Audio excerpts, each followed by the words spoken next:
ఆపదామపహర్తారం దాతారం సర్వసంపదాం లోకాభిరామం శ్రీరామం భూయో భూయో నమామ్యహం. హరి ఓం. నిన్నటి రోజున మీతో మనవి చేసి ఉన్నాను, శ్రీరామాయణంలో ఒక అద్భుతమైనటువంటి వ్యక్తి సరమ. ఆమె సీతమ్మతో మాట్లాడుతూ గిరివరమభితో వివర్తమానో అని హయరివ మండల ప్రాంశుయకరోతి, ఆ మండలాకారంలో తిరిగేటటువంటి గుర్రములు కలిగినటువంటి సూర్యభగవానుడు ఎవరున్నాడో ఆమెని తమిహ శరణు మభ్యుపైహి దేవి దివసకరం ప్రభవో హ్యయం ప్రజానాం అంటుంది. ఒక రోజుని చేసేటటువంటి మహానుభావుడు, వెలుగుల ముద్దైనటువంటి సూర్యనారాయణమూర్తిని నువ్వు ఉపాసన చెయ్యమ్మా, దాని చేత రామచంద్రమూర్తికి తప్పకుండా విజయం సిద్ధిస్తుంది అని సీతమ్మకి ఉపదేశం చేసింది. కష్టంలో ఉన్నటువంటి సాటి స్త్రీని ఆదుకోవడానికి తన భర్త అంత ధర్మాత్ముడైన రావణాసురుణ్ణి విడిచిపెట్టి రామచంద్రమూర్తి యొక్క సన్నిధికి వెళ్ళిపోయిన వాడైనా ఆయనని అనుగమించి వెళ్లకుండా సాటి స్త్రీ యొక్క కష్టాన్ని తీర్చడానికి కంకణం కట్టుకుని ఉండిపోయినటువంటి శరమ యొక్క విశేషం గురించి మీతో మనవి చేసి ఉన్నాను. ఈ సృష్టిలో పరమేశ్వరుడు స్త్రీ యందు కల్పించినటువంటి ఒక అద్భుతమైనటువంటి విశేషం, ఆమెని పరబ్రహ్మస్వరూపంగా తయారు చేశాడు. అందుకే వేదం మొదటి నమస్కారం ఎవరికి చేయించింది అంటే తల్లికే చేయించింది. మాతృదేవోభవ, పితృదేవోభవ, ఆచార్య దేవోభవ, అతిథి దేవోభవ అని. ఆ మాతృత్వం అనేటటువంటిది కేవలము స్త్రీయందు మాత్రమే ప్రకాశిస్తుంది. ఆ మాతృత్వం అనేటటువంటిది కేవలం ఏదో ఒక బిడ్డకి జన్మనివ్వడం కాదు. అసలు ఆ మాతృత్వం ఒక అద్భుతమైనటువంటి విశేషం.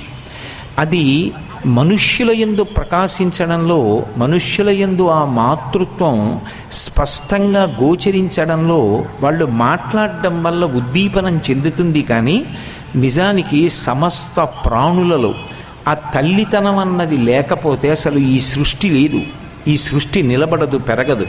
మీరు చూడండి, ఒక కోడిపెట్ట, దానికి ఏం తెలుసు? పరమ అల్పమైనటువంటి ప్రాణి, చాలా తేలికగా చనిపోతుంది. అంత తేలికగా చనిపోయేటటువంటి కోడిపెట్ట రామకృష్ణ పరమహంస చెప్పినట్టు అది మాతృత్వాన్ని పొందేటప్పుడు పొందినటువంటి అనుభవం, ఆ అవ్యక్తమైనటువంటి ఆనందం లోకంలో ఎవ్వరూ చెప్పలేరు. అసలు మాతృత్వం ఎంత కష్టంతో కూడుకున్నదో ఆ తల్లికి అంత ఆనందంతో భరించేది అయి ఉంటుంది. అది ఒక్క స్త్రీ యందు మాత్రమే ప్రకాశిస్తుంది. ఒక గుడ్డు పెడితే కోడి, దాని లోపల పిండం ఉంటుంది. మనం కానీ దాన్ని గట్టిగా చెనకడం కానీ నొక్కడం కానీ చేస్తే పెంకు పగిలిపోయి లోపల ఉన్నటువంటి పిండం స్రవించి కిందకి జారిపోతుంది. అదే ఒక కోడి కదిలి వచ్చి లోపల తన పిల్ల పొదగబడుతోందన్న విషయం దానికి ఎలా అవగతమవుతుందో తెలియదు. కానీ చక్కగా రెండు కాళ్ళు దూరంగా పెట్టి ఆ గుడ్డు యొక్క పెంకు పగిలిపోకుండా దాని కడుపుని ఆ గుడ్డు మీద ఆంచి దాని శరీరంలో ఉన్నటువంటి వేడిని పెంకు ద్వారా పిండానికి అందించి పొదగబడుతున్నటువంటి పిండంలోంచి తన పిల్ల ఉద్భవిస్తోంది అనేటటువంటి ఆనందాన్ని పొందినటువంటి ఆ కోడి ఎంత సంతోషాన్ని పొందుతుందో ఎవ్వరూ చెప్పలేరు. అందుకే రామకృష్ణ పరమహంస ఒక మాట అంటారు, కోడిగుడ్డుని పొదుగుతున్నటువంటి కోడిపెట్ట యొక్క బొమ్మ గీయగలరేమో కానీ ఆ కోడి గుడ్డు లోపల ఉన్నటువంటి తన పిండమే పొదగబడి పిల్లగా తయారవుతున్నప్పుడు కోడి పొందుతున్నటువంటి ఆనందాన్ని ఆ కళ్ళల్లోకి ఆవిష్కరించగలిగినటువంటి చిత్రకారుడు మాత్రం ప్రపంచంలో పుట్టడు. ఏమీ తెలియనటువంటి కోడికి ఆ గుడ్డుని పొదగడంలో అంత ఆనందం ఉంటుంది. పరమ అల్ప ప్రాణి, చాలా తొందరగా చెనకబడుతుంది, ఇట్టే చనిపోతుంది. అటువంటి కోడి దానికి పిల్లలు పుడితే రెక్కల కింద పెట్టుకుని కాపాడుకుంటుంది. వెళ్ళి పురుగులు ఏరుకుని తింటూ ఉంటుంది. మధ్య మధ్యలో తల ఎత్తి ఆకాశం వంక గ్రద్ద వస్తుందేమో అని చూస్తుంది. నిజంగా గ్రద్ద వస్తే కోడి నిలబడగలదా? నిలబడలేదు. కానీ గద్ద ఆకాశంలో తిరుగుతూ కిందకి దిగుతోందనేటప్పటికీ దానికి ఎంత ఆవేదనో. రెక్కలెత్తి ఎంతో బాధతో పిల్లల్ని పిలిచేసి రెక్కల కింద పెట్టేసుకుని రెక్కలు కప్పేస్తుంది. అంటే దాని ఉద్దేశం, ఒకవేళ గద్ద తన వాడి ముక్కుతో కొట్టినా, గోళ్లతో చెనకినా తనకి దెబ్బ తగలాలి, తాను చనిపోవాలి. తను చనిపోయిన తరువాత తన పిల్లలకి ఆపద రావాలి తప్ప తాను శరీరంతో ఉండగా మాత్రం తన పిల్లలు ఒక్కదానికి కూడా హాని కలగకూడదు. రెక్కలు ఆచ్ఛాదించి తల పైకెత్తి నిలబడిపోతుందంతే. ఒకవేళ నిజంగా గ్రద్ద కొట్టేసిందనుకోండి, కోడి చనిపోవడానికి సిద్ధపడిపోతుంది తప్ప పిల్లల్ని ఎరగా వేసి మాత్రం కోడి తప్పుకోదు. ఒక కుక్క అటుగా వచ్చిందనుకోండి, రెక్కలెత్తి పిల్లల్ని కాపాడుకుంటుంది. అందుకే లోకంలో ఇప్పటికీ కష్టపడి పిల్లల్ని పైకి తీసుకొచ్చినటువంటి తల్లి గురించి ఉదాహరణ చెప్పవలసి వస్తే, కోడి రెక్కల కింద పెట్టి పిల్లల్ని పెంచినట్టుగా ఆవిడ బిడ్డల్ని పెంచుకుంది అని ఉదాహరణ చెప్తూ ఉంటారు. అసలు ఆ మాతృత్వం అనేటటువంటిది ఒక అద్భుతమైనటువంటి విశేషం. ఎవ్వరికీ పనికిరానటువంటి అశుద్ధాన్ని, పరమ అమలినమైనటువంటి పదార్థాల్ని తినేటటువంటి పంది కూడా దానికి పిల్లలు పుడితే అన్ని పిల్లలకి వరసలో ఉన్నటువంటి శిరములనన్నిటినీ ఇచ్చి తాను తృప్తి పొందుతుంది. ఆవు ఎక్కడెక్కడో తిరుగుతుంది, పుట్టల మీద మొలిచినటువంటి పచ్చిగడ్డి తింటుంది. ఏదో పోతన గారు భాగవతంలో చెప్పినట్టుగా ఎవ్వరికీ అక్కర్లేనటువంటి నీళ్లు ఎక్కడ ఉంటాయో అటువంటి నీళ్లు తాగుతుంది, ప్రశాంతంగా కూర్చొని నెమరవేస్తుంది. ఆవు పాలు బిడ్డలు లేనటువంటి వాళ్ళు తాగడం కాదు, బిడ్డలు ఉన్నప్పటికీ కూడా తగినన్ని పాలు ఇవ్వలేనటువంటి తల్లులు కూడా తమ బిడ్డలకి ఆవు పాలు పడతారు. అన్ని ఆశ్రమాలలో ఉన్నవాళ్ళు, సన్యాసాశ్రమంలో ఉన్న వాళ్ళ దగ్గర నుంచి అనారోగ్యంతో ఉన్న వాళ్ళ వరకు ఆవు పాలు సేవిస్తారు. లౌకికంగా ఆవు పాలు ఎంత ఉపయోగపడతాయో పారలౌకిక సుఖములను పొందడానికి భగవంతుడి అభిషేకంలో కానీ యజ్ఞంలో కానీ ఆవు పాలకి అంత ప్రాధాన్యత ఉంది. అంత గొప్ప పాలు ఇవ్వడానికి ఆవు తను తిన్న ఆహారాన్నైనా వెనక్కి తెస్తుందేమో కానీ ఒకసారి దూడ వచ్చి పొదుగులో మూతి పెట్టి 4 మాటలు గుద్దితే విడిచిపెట్టిన పాలని వెనక్కి తీయడం మాత్రం చేతకానిదై ఉంటుంది. ఆ దూడ వచ్చి ఒక్కసారి శిరమలను పట్టుకుని చప్పరించి పొదుగులో ముట్టి పెట్టి గుద్దితే కష్టపడి తాను తయారు చేసుకున్నటువంటి పాలని విడిచిపెట్టేస్తుంది. లోకంలో ఆ మాతృత్వం అనేటటువంటిది సమస్త ప్రాణుల యందు ప్రకాశిస్తుంది. మీరు చూడండి, ఒక ఆడపిల్లి పిల్లల్ని పెడుతుంది, మగపిల్లి ఎక్కడ వచ్చి చెనకుతుందోనని పిల్లి నోరు చాలా కఠినమైన పదునైనటువంటి పళ్ళతో ఉంటుంది. పిల్లని మెడ దగ్గర పట్టుకుంటుంది, నోటితోటి పట్టుకుని గోడ ఎగిరి ఎక్కుతుంది. సాధారణంగా పంటితో ఏదైనా పట్టుకుని ఎగిరి గోడెక్కామనుకోండి, ఆ శక్తి శరీరంలో ఒక్కసారి పైకి లేచినప్పుడు పళ్ళు గిటకరించి కరుచుకుంటాయి. అలా కరుచుకుంటే తన పిల్ల చనిపోతుందని పిల్లి పిల్లలా అంటారు. అంత మెత్తగా ఉంటుంది. వృషదం శకమాత్ర సన్బభూవాద్భుత దర్శన అంటారు వాల్మీకి రామాయణంలో. అంత మెత్తటి పిల్లి పిల్లని తన నోట కరుచుకుని గోడ మీదకెక్కి దూరంగా తీసుకెళ్ళి మగపిల్లికి అందకుండా ఎక్కడో దాచిపెట్టి మళ్ళీ వచ్చి ఒక్కొక్క పిల్లని తీసుకెళ్ళి గూడు మారుస్తూ కాపాడుకుని వృద్ధిలోకి తెచ్చుకుంటుంది. ఎవరు నేర్పారు పిల్లికి? నీ బిడ్డల్ని ఇలా కాపాడుకోని ఎవరు నేర్పారు? అది మగపిల్లికి చేత కాదు, ఆడపిల్లి పిల్లల్ని అలా కాపాడుతుంది. కోడి పుంజుకి చేత కాదు గుడ్డుని పొదగడం కానీ, పిల్లల్ని రెక్కల కింద పెట్టుకుని తన ప్రాణాలైనా సరే అడ్డు పెట్టడం కానీ. అది ఒక్క కోడి పెట్టకే అలవాటు. ఎద్దు పాలు ఇవ్వదు, దూడని పోషించదు, కానీ ఒక ఆవుకి తెలుస్తుంది దాని గొప్ప. నిజంగా వాటిలో మాతృత్వం ఎంత అద్భుతంగా ఉంటుంది అన్నదానికి మీకు నేను ఒక ఉదాహరణ చెప్తున్నాను. కాకినాడలో మాకు అన్న మాటకు అర్థం నాకు అని కాదు, నా యందు అత్యంత గౌరవం కలిగినటువంటి కొంతమంది వ్యక్తులు కలిసి ఒక గోశాల నిర్వహిస్తూ ఉంటారు. ఆ నిర్వహిస్తున్న ప్రాంగణంలో ఒకరోజు మంచి వేసవి కాలంలో రోహిణి కార్తెలో మధ్యాహ్నం వేళ ఒక ఆవు వచ్చి ప్రసవ వేదన పొంది దూడని ఈనింది. ఆ దూడ భూమి మీద పడగానే ఎక్కడి నుంచో 10 కుక్కలు వచ్చి ఆ దూడని ఆవుని పట్టుకున్నాయి. ఎందుకంటే ఆవు యొక్క మావి కోసమని పట్టుకుని ఆవుని కురికిపోయి పాపం దూడను వదిలిపెట్టి ఆవు పారిపోయింది. అసలు అలా పారిపోదు. ఇన్ని కుక్కలు కొరికేస్తుంటే ఆత్మరక్షణార్థం వెళ్ళిపోయింది. ఈలోగా ఈ కుక్కలు ఈ దూడని పట్టుకుని చెవి కొరికేసాయి, దానికి ముక్క ఊడిపోయింది. అక్కడ ఉన్నటువంటి కొంతమంది పిల్లలు చూసి కర్రలు తెచ్చి కుక్కని తరివేసి ఆ కుక్కల్ని తరివి దూడని తీసుకొచ్చి గోశాలలో అప్పచెప్పారు. అది అప్పుడే పుట్టినటువంటి దూడ, దానికి నిలబడడం రాదు. వెళ్ళి అంతటా వెతికారు, ఇప్పుడే ఈయన ఆవు వెళ్ళిందా అని అందరినీ అడిగారు. మాకు తెలియదంటే మాకు తెలియదన్నారు. ఆవుల్ని పెంచే వాళ్ళందరిళ్ళకి వెళ్ళారు, ఎక్కడ ఈయన ఆవు లేదన్నారు. ఆ ఆవు ఎట్టిడిపోయిందో తెలియదు. దీనికి పాలు తాగడం రాదు. అప్పటికి పాలసీసా తీసుకొచ్చి తిత్తి పెట్టి పోతపాలు దాని నోట్లో పోసే ప్రయత్నం చేశారు. పక్కన ఉన్నటువంటి ఆవు మరునాడు ఈనింది. అది ఈ దూడ వంకే చూస్తూ ఉండేది. ఈ ఆవు ఈనగానే దాని దూడతో పాటుగా దీనికి కూడా రోజు 2 శరములు ఇచ్చేది. 2 శరములు దాని దూడ తాగేది, 2 శరములు ఇది తాగేది. అలా ఆ దూడని ఇంకొక ఆవు సాకి పెంచి పెద్ద చేసింది. ఇప్పుడు ఆ ఆవుకి ఏ ఆవుని కుక్కలు కొరికాయో ఆ ఆవుకు ఒక దూడ పుట్టింది. చిత్రం ఏంటంటే దూడని పొందినటువంటి ఆ ఆవు ఎక్కడైనా దూరంగా కుక్క కనపడితే ఇది పరిగెత్తికెళ్ళి కుమ్ముతూ ఉంటుంది. దాని దూడని చెనకుతాయేమో అని దానికి భయం. దాని బాల్యంలో జరిగిన సంఘటన దాని మనసు మీద అంత ముద్ర వేసుకుంది.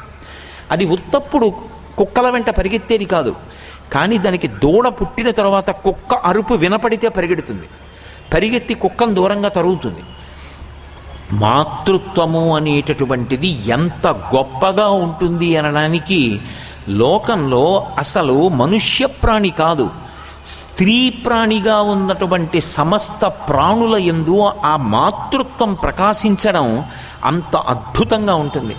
పాల్కురికి సోమనాథుడు చెప్పినట్టుగా మొగ్గగా ఉన్నప్పుడు బలవంతంగా విప్పి వాసన చూస్తే పసరిక వాసన వస్తుంది. ఆ మొగ్గ పువ్వు అయ్యేటప్పటికీ అందులోంచి సువాసనలు ఎలా వస్తాయో ఎవ్వరికీ తెలియదు. ఒక కన్యగా ఉండగా ఏమీ తెలియనటువంటి ఆడపిల్ల మాతృత్వాన్ని పొంది అమ్మా అనిపించుకునేటప్పటికీ ఆ బిడ్డల్ని సాకడంలో, బిడ్డల్ని పెంచి పెద్ద చెయ్యడంలో అన్ని గుణములు ఎలా వస్తాయో, ఎక్కడి నుంచి ఆ వాత్సల్యం వస్తుందో అర్థం కాదు. నిజంగా ఆ మాతృత్వము అనేటటువంటిది స్త్రీలయందు లేకపోతే ఇవాళ ఈ లోకము ఎలా నిలబడుతుంది? బాల్యంలో బిడ్డడు చేసేటటువంటి దోషములు అన్నీ ఇన్ని కవు, అంత భయంకరమైనటువంటి దోషములు చేస్తాడు. ఒక స్త్రీకి ప్రాణమేది అంటే మంగళసూత్రం. ఆ మంగళసూత్రాన్ని ఎవడైనా ముట్టుకున్నాడో చెయ్యి నరికేస్తుంది. అటువంటి అమ్మ బిడ్డణ్ణి కని ఆమె స్తన్యమిచ్చి బిడ్డణ్ణి పోషిస్తుంటే వీడు అమ్మ పాలు తాగుతూ అమ్మ మెడలో మంగళసూత్రాన్ని చేత్తో పట్టుకుంటాడు. అయినా సరే నా బిడ్డడు అన్న భావనతో పువ్వుల పొట్లం లాంటి ఆ చేతిని విప్పి ముద్దు పెట్టుకుని విడిచిపెట్టేస్తుంది. ఏ గుండెలలోంచి స్రవించిన పాలు తాగుతున్నాడో ఆ గుండెల్ని కాలు పెట్టి తంతాడు. అరికాలు ముద్దు పెట్టుకుని క్షమించేస్తుంది తప్ప నా గుండెల మీద తన్నిన కృతజ్ఞుడా అని ఆ కాలు విరవదు. నా మంగళసూత్రం పట్టుకుంటావురా అని చేతిని చెనకదు. ఆ మాతృత్వం సమస్త అపరాధములను క్షమించేస్తుంది. అందుకే శంకర భగవత్పాదులంతటి వారు ఒక మాట అంటారు, లోకంలో కుపుత్రో జాయేతత్కచితపి కుమాతా నభవతి. లోకంలో దుర్మార్గుడైనటువంటి కుమారుడు ఉంటాడేమో, దుర్మార్గురాలైనటువంటి తల్లి మాత్రం లోకంలో ఉండదు. అమ్మ ఎక్కడ ఉండనివ్వండి అమ్మే. అమ్మకి లోకంలో ఒక విషయం బాగా తెలుసు, బిడ్డడి యొక్క ఆకలి అమ్మ గ్రహించినట్టుగా ఎవ్వరూ గ్రహించరు. తండ్రి దాన్ని గ్రహించలేడు. తల్లి మాత్రం బిడ్డడు ఏడిచిన ఏడుపులో ఉన్నటువంటి ఆర్ద్రతని బట్టి వాడికి ఆకలేస్తోంది అని పసిగట్టగలుగుతుంది. అందుకే లోకంలో అన్ని స్వరూపాలు తానైనటువంటి శంకరుడు కూడా అన్నం పెట్టే అధికారాన్ని మాత్రం తాను పుచ్చుకోలేదు.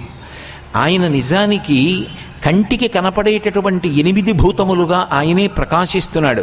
శంకరులు దక్షిణామూర్తి స్తోత్రం చేస్తూ భూరంభంశనలో నిలోంబర మహార్నాథో హిమాంసు పుమాన్ ఇచ్చాభాతి చరాచరాత్మక విదం యస్యైవ మూర్త్యష్టకం నాణ్యక్కించన విద్యతే విమృశతాం యస్మాత్ పరస్మాద్ విభో తస్మై శ్రీ గురుమూర్తయే నమ ఇదం శ్రీ దక్షిణామూర్తయే అంటారు. అష్టమూర్తి తత్వంగా ప్రకాశించేటటువంటి శంకరుడు కాంచీపురంలో పృథివీలింగంగా, జంబుకేశ్వరంలో జలలింగంగా, శ్రీకాళహస్తిలో వాయులింగంగా, అరుణాచలంలో అగ్నిలింగంగా, చిదంబరంలో ఆకాశలింగంగా, కోణార్కలో సూర్యలింగంగా, సీతాకుండంలో చంద్రలింగంగా, కాఠ్మండూలో యజమానలింగంగా 8 మూర్తులుగా ఆయనే ప్రకాశిస్తున్నాడు. 8 మూర్తులుగా ఆయనే ప్రకాశించి అంతటా ఆయనే నిండి నిబిడీకృతమైనప్పటికీ కూడా అన్నం పెట్టే అధికారాన్ని మాత్రం ఆయన తన యందు ఉంచుకోలేదు. అది భార్య అయినటువంటి పార్వతీదేవికిచ్చి, నువ్వు అన్నపూర్ణ, నువ్వు లోకాలకి అన్నం పెట్టు అన్నాడు. ఎందుచేత అంటే బిడ్డల యొక్క ఆకలి తెలుసుకోగలిగినటువంటి లక్షణము అమ్మయందుంటుంది తప్ప తండ్రి యందు ఉండదు. ఆ మాతృత్వానికి ఉండేటటువంటి అద్భుతమైన లక్షణం అది. తల్లి తండ్రి కూర్చుని మాట్లాడుకుంటున్నారనుకోండి, ఎక్కడో పిల్లవాడు అరిచాడు. సాధారణంగా తండ్రి నీకెప్పుడు పిల్లల మీద ప్రేమతో అదే గోల, వాడేం పిలవలేదు నువ్వే అనుకుంటున్నావు అంటాడు. కాదు, వాడెక్కడో అరిచాడు అంటుంది అని పరుగు పరుగున వెళ్ళి చూస్తుంది. నిజమే, వాడెక్కడో జారిపడి అమ్మా అని అరుస్తాడు. అమ్మకి ఆర్తితో పిలిచిన కేక వినపడినట్టుగా నిజానికి తండ్రికి వినపడదు. ఆ మాతృత్వం అనేటటువంటిది ఒక అద్భుతమైనటువంటి ప్రకాశం. ఆ ప్రకాశాన్ని పరమేశ్వరుడు ఒక్క స్త్రీమూర్తి ఎందే పెట్టాడు. అందుకే కడుపు తడిమి ఆకలి తీర్చి అన్నం పెట్టగలిగినటువంటి ఆ సౌహార్ద్ర లక్షణము తనంత తానుగా స్త్రీయందు ప్రకాశిస్తుంది. కాబట్టే తాను తనయందు ఉంచుకోకుండా అన్నం పెట్టే లక్షణాన్ని భార్య అయిన పార్వతీదేవికి ఇచ్చాడు. ఆవిడ అన్నపూర్ణగా నిలబడిందనుకోండి, ఏదో బిడ్డలు వచ్చి అడిగిన తరువాత లోపలికి తీసుకెళ్ళి వచ్చి గిన్నెతో అన్నం పెట్టడం కాదు. ఉభౌ దర్వీ కుంభౌ మణిగణక సంభావిత గుణౌ దధానా పాణిభ్యాం అమృతరసమృష్ణాన్న కలితౌ కలాఢ్యా కళ్యాణీ కలిత సదనా గిరిసి శిరసస్య సౌ భ్రామర్యంబా రచయితుమధిష్టార్థ విభవం అంటారు శ్రీశైల సుప్రభాతంలో. ఆమె మణిగణఖచితమైనటువంటి బంగారు పాత్రలో పాయసం పోసి ఎడంచేత్తో పట్టుకుని కుడి చేత్తో బంగారు తెడ్డు పట్టుకుని పాయసంలో ముంచి సిద్ధంగా ఉంటుందిట. ఏమో ఏ బిడ్డడు ఆర్తితో అడుగుతాడో నేను అన్నం పెట్టాలని. ఈ భూమి యొక్క వైశాల్యం ఒక అంగుళం మారదు, కానీ ఇన్ని కోట్ల మంది ప్రాణులకు అన్నం పెట్టేటటువంటి ఆ అన్నపూర్ణ తత్వం మాత్రం లోకంలో మనుష్యులకు కాదు, ఏ ఒక్క ప్రాణికి అన్నం లేదన్న మాట లేకుండా ఇంతమందికి అన్నం పెడుతున్నటువంటి ఆ మాతృత్వ శక్తిని అన్నపూర్ణగా స్త్రీ యందు ఉంచాడు తప్ప పుంస్వరూపంగా పరమశివుడు తన యందు ఉంచుకోలేదు. అంటే బిడ్డల యొక్క కడుపు తడిమి ఆకలి తీర్చడంలో అమ్మకి ఉండేటటువంటి ఆర్తి ఎలా ఉంటుందో చూడండి. లోకంలో ఒక దృష్టాంతం చెప్తుంటారు. దారి తప్పి చెడు మార్గంలో తిరుగుతున్నటువంటి కొడుకు రాత్రి 12 గంటలకి కూడా ఇంటికి రాకపోతే నిద్రపోయినట్టు నటిస్తూ వాడు వచ్చి ఒకవేళ ఏ తలుపన్నా చప్పుడు చేస్తే తండ్రికి మెలకువ వస్తే వాణ్ణి గద్దిస్తాడేమో, అన్నం తినకుండా వెళ్ళిపోతాడేమోనని, తలుపు చప్పుడవుతుందేమోనని కళ్ళల్లో ఒత్తులు వేసుకుని ఎదురు చూసి తలుపు చప్పుడైతే తలుపు తీసి వాణ్ణి గుప్తంగా ముందు తీసుకొచ్చి తండ్రి లేచి గద్దించకముందే అన్నం పెట్టి ఏడుస్తూ అన్నం పెడితే కడుపు నిండా తినడేమోనని వాడు మజ్జిగ పోసుకుని అన్నం తినేటప్పుడు ఏడ్చి, ఏమి ప్రారంధం రా, నీ తండ్రిని ఇంత క్షోభ పెట్టి నన్ను క్షోభ పెట్టి దారి తప్పి ఇలా బాధపడుతున్నావు అని అప్పుడు ఏడుస్తుందిట అమ్మ. వాడు ఎక్కడ అన్నం తినడోనని ముందు ఏడ్పు కూడా ఏడవదు. అంతటి మహాత్యాగశీలత్వం ఏదో శిక్షణా కేంద్రాల వల్ల రాదు. అది ఏదో తల్లితనంలో ఈ మమకారం కానీ తల్లితనంలో కారుణ్యాన్ని కానీ నేర్పడానికి శిక్షణా కేంద్రాలు లోకంలో లేవు. లలితాపరా భట్టారిక స్వరూపాన్ని చూడ్డానికి ఏ కాంచీపురమో శృంగేరియో వెళ్ళక్కర్లేదు. అప్పుడే పుట్టినటువంటి తన పిల్లలకి పాలిచ్చినటువంటి కుక్కలో కనపడుతుంది. అప్పుడే పుట్టినటువంటి తన పిల్లల్ని గ్రద్ద తన్నుకుపోకుండా రెక్కలు జాపి దాని కింద పిల్లల్ని పెట్టి రక్షించుకున్నటువంటి కోడిపెట్ట యొక్క కళ్ళల్లో ఆ మాతృత్వం లలితా పరాభట్టారిక తత్వం కనపడుతుంది. లోకంలో ఆ మాతృత్వం అనేటటువంటిది లేని నాడు అసలు ఈ సృష్టి లేనే లేదు. ఎందుచేత అంటే ఒక మాట చెప్తారు పెద్దలు, స్త్రీకి జీవితంలో అన్నిటికన్నా గొప్పదేది అంటే మంగళసూత్రమే. ఆ మంగళసూత్రం కన్నా గొప్పది ఇంకొకటి ఉండదు. నా భర్త అదొక్కటే. మీరు చూడండి, లోకంలో పురుషుడు అనలేని మాటలు రెండు స్త్రీ మాత్రమే అంటుంది. ఈ రెండు మాటలు పురుషుడు తన జీవితంలో అనలేడు. స్త్రీ అంటుంది. ఇది నేను కేవలం పొగడడానికి అంటలేదు, శాస్త్రాన్ని ఆధారం చేసుకు చెప్తున్నాను. నేను మీ చేతిలో వెళ్ళిపోవాలి, ఈ మాట స్త్రీ ఒక్కతే అంటుంది. ఆమెకి ఎప్పుడూ కూడా ఆయన తర్వాత తాను అన్న భావన ఆమె అంగీకరించదు. ఈ పసుపు కుంకాలతో, ఈ మంగళప్రదత్వంతో మీ చేతుల మీద నేను వెళ్ళిపోవాలి, ఇది కోరుకోగలిగినదెవరు అంటే ఒక్క స్త్రీయే కోరుకుంటుంది. బిడ్డడికి ఆపద కలిగిందనుకోండి, బిడ్డడికి ఏదైనా కష్టం వచ్చిందనుకోండి, వెంటనే నా ఆయుర్దాయం పోసుకుని నువ్వు బ్రతకరా నాన్న అనగలిగినది ఎవరు అంటే అమ్మ ఒక్కతే. ఆమె ఎంత చదువుకుంది అన్నది పక్కన పెట్టండి, ఆమె ప్రాణం ఎంత వెంపర్లాడిపోతుందో, ఆ మాతృత్వానికి ఉన్నటువంటి విశేషం ఏమిటో నిజంగా పరమేశ్వరుడు ఎలా సృజించాడో అర్థం చేసుకున్ననాడు ఎక్కడైనా స్త్రీ కనపడితే ప్రతి స్త్రీయందు మాతృత్వము నిబిడీకృతమై ఉంటుంది. కాబట్టి కన్నుదోయికి అన్య కాంతలడ్డంబైన మాతృభావన చేసి మరలువాడు అంటారు పోతన గారిని. ఇంత పరమ పవిత్రమైనటువంటి అమ్మవారి విభూతిని సంతరించుకున్న తల్లి అని ఆమె పాదముల వంక చూసి నమస్కారం చేసి తప్పుకుంటాడు తప్ప అన్యమైనటువంటి భావన మనసులో పొంగేటటువంటి అవకాశమే ఉండదు. ఈ జాతిలో ఎప్పుడు అనవసరపు విషయాలు ప్రబలుతాయంటే సంస్కృతిని ఉపదేశం చెయ్యనప్పుడు. కావ్య పురాణాంతర్గతంగా స్త్రీ యొక్క వైశిష్ట్యాన్ని ఎంత గొప్పగా ఆవిష్కరించారో ప్రబోధం చెయ్యడం ఆగిపోయినప్పుడు లోకంలో నేర మనస్తత్వం పెరుగుతుందేమో కానీ మంచి మాటలు కావ్య పురాణాంతర్గతంగా వేదాంతర్గతంగా స్త్రీని ఎంత గౌరవించి మాట్లాడాయో చెప్పినప్పుడు అసలు నేరముల సంఖ్య అలా ఉండదు. కాబట్టి అది ఒక్క తల్లికే చెల్లుతుంది. అది మీరు ఎన్ని చెప్పండి, ఏం చెప్పండి, చదువుకుందా చదువుకోలేదా అన్నదానితో సంబంధం ఉండదు. అవసరమైతే తన ప్రాణం వదిలేస్తుందంతే అమ్మ. అది పురుషుడి వలన వశం కాదు, అది ఒక్క స్త్రీకే సాధ్యం. ఆ మాతృత్వం అపురూపం. అసలు దాని చేత స్త్రీ పట్టాభిషేకాన్ని పొందింది. నాకు ఈ మాట చెప్తున్నప్పుడు ఒక విషయం జ్ఞాపకానికి వస్తుంటుంది ఎప్పుడు. నేను ఒకసారి నిడదవోలు స్టేషన్లో నిలబడి ఉండగా ఏదో రైలు వచ్చింది. అది పాసింజర్ రైలు అనుకుంది పాపం. ఎవరో అసలు ఏమీ చదువుకోనటువంటి కుటుంబం, 3 బిడ్డలు, చిన్న బిడ్డలతోటి కడుపు నిండా అన్నం తిందో లేదో కూడా, సగం బట్ట కట్టుకుందో లేదో, భర్త, 3 పిల్లలు నించున్నారు. అది బహు తక్కువ చోట్ల మాత్రమే ఆగేటటువంటి చాలా వేగంగా వెళ్ళిపోయే రైలు. అది ఏదో కారణాల చేత, సాంకేతిక కారణానికి ఆ స్టేషన్లో ఆగింది.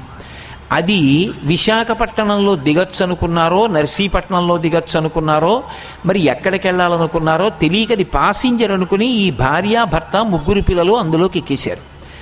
ఎక్కేసిన తర్వాత అందులో ఉన్న వాళ్ళు ఎవరో చెప్పారు ఇది వెళ్ళదని.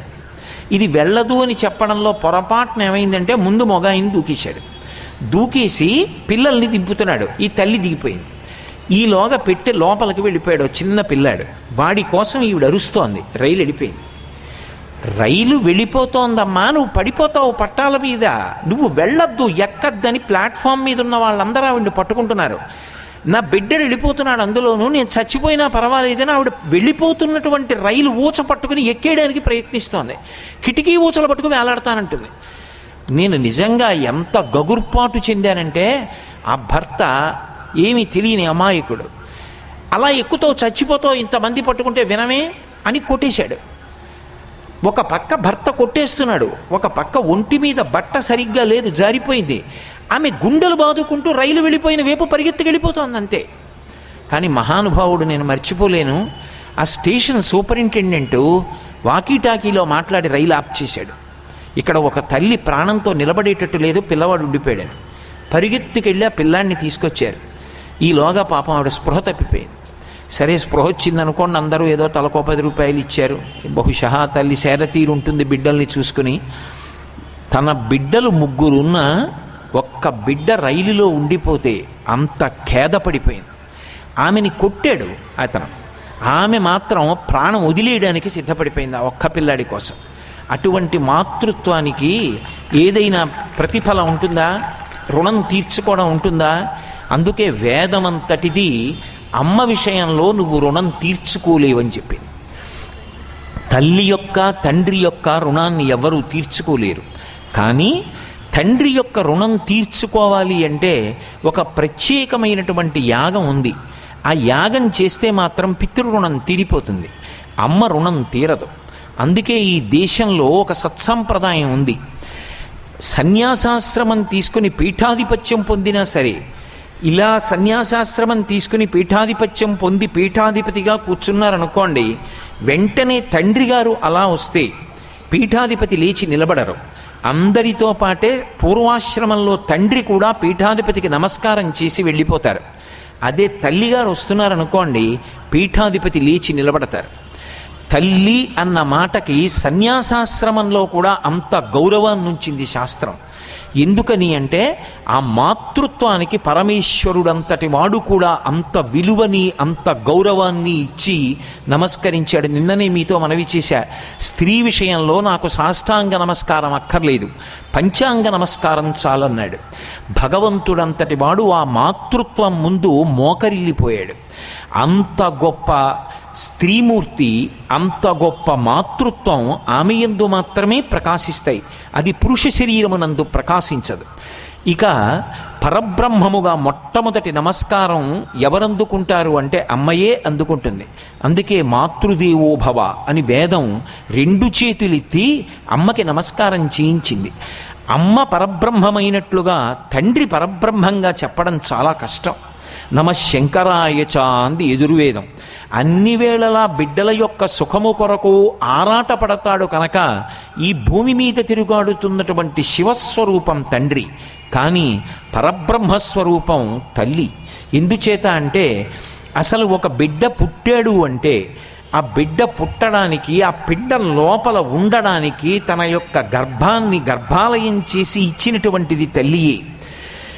లోకంలో ఒక మాట చెప్తూ ఉంటారు, ఇంగ్లీష్లో ఓ మాట అంటారు, from womb to tomb she is the innocent lamb అంటుంటారు. ఒక స్త్రీ తల్లి కడుపు దగ్గర నుంచి సమాధి వరకు ఆమె యొక్క స్పర్శ లేకుండా అసలు జీవనం సాగదు. అంత రాశీభూతమైన అమాయకత్వం. ఏ ప్రతిఫలాన్ని కోరనిది లోకంలో ఎవరైనా ఉంటే అమ్మ ఒక్కతే. సేద తీరడం అన్న మాట ఉంటే అమ్మ ఒక్కటే. అమ్మ దగ్గర సేద తీరినట్టుగా లోకంలో ఎక్కడా సేద తీరలేరు. అందుకే శంకరులంతటి వారు శంకరుడి మీద స్తోత్రం చేస్తే శివానందలహరి అన్నారు, అమ్మ మీద చెప్తే సౌందర్యలహరి అన్నారు తప్ప అంబానందలహరి అనలేదు. సౌందర్యము అన్న మాటకు అర్థం బాహ్యంలో శరీరమునందు ప్రకాశించే అందం కాదు. అది ఇవాళ ఉంటుంది, ఒక సంఘటన జరిగితే ఆ అందం పోతుంది. శంకర భగవత్పాదులు అన్నట్టుగా మాకురు ధనజన యవ్వన గర్వం హరతి నిమీషత్కాల సర్వం మాయామయమిదమఖిలం హిత్వా బ్రహ్మపదం త్వం ప్రవిశవిదిత్వా అంటారు. నాకు తెలిసిన కుటుంబంలో మహాందగత్తే అయినటువంటి పిల్ల, ఆమె దురదృష్టం ఒకనాడు స్నానానికి వెళ్ళి గీజర్ పేలిపోయింది. ఆ తరువాత ఆమె యొక్క శరీరాన్ని ఎవ్వరూ చూడలేకపోయారు. ఎర్రటి మాంసపు ముద్దగా ఉన్నంతకాలం అలా ఉండిపోయింది. ఆ సంఘటన జరగకముందు ఆమెని వివాహం చేసుకోవడానికి వరుసలు కట్టినటువంటి వాళ్ళు ఆమె ముఖం చూడడానికి జడుసుకున్నారు. మాకురు ధనజన యవ్వన గర్వం హరతి నిమీషత్కాల సర్వం, ఒక నిమిషం చాలు అందం పోవడానికి. కానీ అమ్మ అన్న మాటలో ఉన్న అందం ఏదుందో అది సౌందర్యం. అది ఎంత వయసు వచ్చినా పెరుగుతుంది తప్ప తరిగిపోయేది కాదు. అమ్మ కడుపులో ఉండగా నాభీబంధం, అమ్మ తిన్న అన్నంలో సారాన్ని నాభి ద్వారా బిడ్డకు అందిస్తుంది. అమ్మ కడుపులోంచి బిడ్డడు బయటికి వచ్చేసిన తరువాత నాభి కోసేస్తారేమో కానీ హృదయబంధం అలాగే నిలబడిపోతుంది. ఈమె నా తల్లి, వీడు నా బిడ్డడు, ఆ సంబంధం పోదు. చిట్ట చివరికి ప్రాణ అపాన వ్యాన ఉదాన సమాన నాగ కూర్మ కృకర ధనంజయ దేవదత్తములనేటటువంటి 10 వాయువులలో వ్యానవాయువు అనేటటువంటి వాయువు శిథిలమైనటువంటి ఆస్తి మీద యాజమాన్యపు హక్కు పెట్టుకున్నట్టుగా శరీరాన్ని ఆశ్రయించి ఉండిపోతుంది. ఆఖరణ ఏదో పాడుపడిపోయిన ఒక భవనం ఉందనుకోండి, ఎవరైనా చటుక్కుని అమ్మేస్తారేమోనని ఇది ఫలానా వారికి చెందినది అని అక్కడ ఒక చిన్న ఫలకం పెడుతూ ఉంటారు. అలాగే ఇందులోంచి జీవుడు వెళ్ళిపోయినా ఈ శరీరము నాది అనేటటువంటి ఒక అభిమాన దేవత ఉండిపోతుంది. అది ఎప్పుడు వెళ్ళిపోతుందంటే కడుపున పుట్టినటువంటి కొడుకు శ్మశానంలో ఆనంద హోమం చేసి, పిచ్చి అమ్మ ఈ శరీరం జర్జరీభూతం అయిపోయింది, ముసలిదైపోయిందమ్మా, ఎందుకు సహకరించదు, దానిలో ఎందుకుంటావు, మా మీద మమకారంతో కదూ అమ్మా, మేము యోగ్యమైన మార్గంలో నడుస్తాం, నువ్వు ఈ శరీరాన్ని విడిచిపెట్టి వేరొక శరీరంలో ప్రవేశించు అని కొడుకు ప్రార్థన చేస్తే వ్యానవాయువు వదిలిపెడుతుంది. అంటే అమ్మకి బిడ్డలకి ఉండేటటువంటి అనుబంధం ఎంత గొప్పగా ఉంటుందో, అసలు ఆ మాతృత్వంలో ఉండేటటువంటి అద్భుతం అటువంటిది. ఆమె పడనటువంటి కష్టం ఉండదు. కాలు జారుతుందేమో భయం. లోపల పెరుగుతున్నటువంటి పిండం యొక్క చిత్రాన్ని ఎవరైనా చూపిస్తే హడిలిపోతారు. అంత భయంకరమైనటువంటి పంజరం తయారై సప్తధాతువులు, చర్మము, రక్తము, మాంసము, కొవ్వు, అస్థి, శుక్ల, మేధ ఏర్పడుతుంటే జీవుడు అనుప్రవేశం చేస్తే కాలు పెట్టి పిల్లవాడు కడుపులో తంతే పరమ సంతోషంగా కిలకిలా నవ్వుతూ అమ్మకి చెప్తుందమ్మా, ఇక్కడ వాడు తంతున్నాడమ్మా అని పొంగిపోతుంది. అంత కష్టపడి నిత్తురు పోగొట్టుకొని పునర్జన్మ పొంది బిడ్డణ్ణి కంటుంది. కన్న తర్వాత ఆ బిడ్డడు బయటికి వచ్చినప్పుడు బిడ్డడు అమ్మకి కృతజ్ఞత చెప్పాలా, అమ్మ బిడ్డడికి కృతజ్ఞత చెప్పాలా అంటే అసలు బిడ్డడు కాదు కృతజ్ఞత చెప్పేది, వాడికి ఏం తెలుసని అజ్ఞానావస్థలో ఉంటాడు. కానీ వాడు నా బిడ్డడు అని వాడిని పొదివిట పట్టుకుని దగ్గరికి చేర్చుకుని ఎంత పరవశించిపోతుందో. ఆ జన్మాంతరం ఆమె కోరేది ఏవీ ఉండదు. అందుకే సౌందర్యము అన్న మాటకి పర్యాయపదమైంది. 95 ఏళ్ళు రానివ్వండి, ఒళ్ళు ముడతలు పడిపోనివ్వండి, గాజు బొమ్మ అయిపోనివ్వండి, ఆఖరికి సంతలో కొన్న బొమ్మ ఎంతుంటుందో అంత చిన్నదైపోయి ఓ చిన్న మంచంలో పడుకొని ఉండనివ్వండి. రాత్రి కొడుకు 11 గంటలకు వచ్చి భోజనానికి కూర్చుని 2 నిమిషాల్లో లేచిపోతే పడుకున్నట్టుగా ఉన్న అమ్మ కొడుకుని పిలిచి, నాన్న 2-3 రోజుల నుంచి ఇలాగే వస్తున్నావురా, 5 నిమిషాల్లో లేచిపోతున్నావు, ఇలా అయితే ఆరోగ్యం ఎక్కడ నిలబడుతుందిరా అంటుంది. వడ్డించక్కర్లేదు, వాడు భోజనాన్ని దగ్గర నుంచి లేచిపోయినటువంటి సమయాన్ని బట్టి తల్లడిల్లిపోతుంది ఆవిడ హృదయం. అమ్మలాంటి ప్రాణి లోకంలో ఉండదు. దురదృష్టము అన్న మాట ఎప్పుడు అన్వయం అవుతుందంటే జీవితంలో అమ్మ పోయిన నాడే. అమ్మ ఉన్న నాళ్ళు ఓదార్పుకి లోటు లేదు. ఎంత పెద్దదైపోనివ్వండి, అమ్మ దగ్గరికి వెళ్ళి కూర్చుంటే అమ్మ గాజు పొరలాంటి చేత్తో చేతిలో నెత్తురు కూడా ఉండదు, తెల్లగా అయిపోతుంది. ఆ బక్క చిక్కిపోయిన వేళ్లతో బోసినోటితో నవ్వుతూ కొడుకు చెయ్యి పట్టుకుని తొడ మీద పెట్టుకుని, ఏ నాన్న అన్నం తిన్నావా అని ఆ అమ్మ పలకరిస్తుంటే, అమ్మ 60 ఏళ్ళు వచ్చినా కొడుక్కి జ్వరం వస్తే బొటనవేలితో విభూతి పెట్టి చంద్రశేఖర చంద్రశేఖర చంద్రశేఖర రక్షమాం, చంద్రశేఖర చంద్రశేఖర చంద్రశేఖర పాహిమాం అంటుంటే అమ్మ దగ్గర లభించిన ఓదార్పు ప్రపంచంలో ఎక్కడ లభిస్తుంది? అమ్మ దగ్గర లభించడం కాదు, అమ్మ వెళ్ళిపోయిన తరువాత, అంటే నా ఉద్దేశ్యం అమంగళకరంగా మాట్లాడలేక అలా అంటున్నాను. అమ్మ శరీరం పడిపోతే అమ్మ కట్టి విప్పినటువంటి చీరలు బొంత కుట్టుకుని పడుకున్నా నిద్రపడుతుంది, సేద తీరుతుంది. అమ్మ కట్టి విప్పిన బట్టకి కూడా అంత ప్రేమ, ఆ బట్టకి కూడా అంత ఓదార్పు. అమ్మ వేసుకుని విప్పిన చెప్పులకు అంత ఓదార్పు, అమ్మ పెట్టుకున్న కళ్ళజోడికి అంత ఓదార్పు. వాటి వంక చూసేటప్పటికే మనసు ఏదో ఆర్ద్రతని పొందుతుంది, ఎంత సంతోషాన్ని పొందుతుందో. అమ్మలాంటి వ్యక్తి ఇక సృష్టిలో ఉండదు. అందుకే జగన్మాత అంతటిది కూడాట తల్లిని తీసేయవలసి వస్తే బెంగ పెట్టుకుందిట. వీడు అమ్మా అని నా వంక తిరిగి ఏడిస్తే నేనేమని జవాబు చెప్పాలి?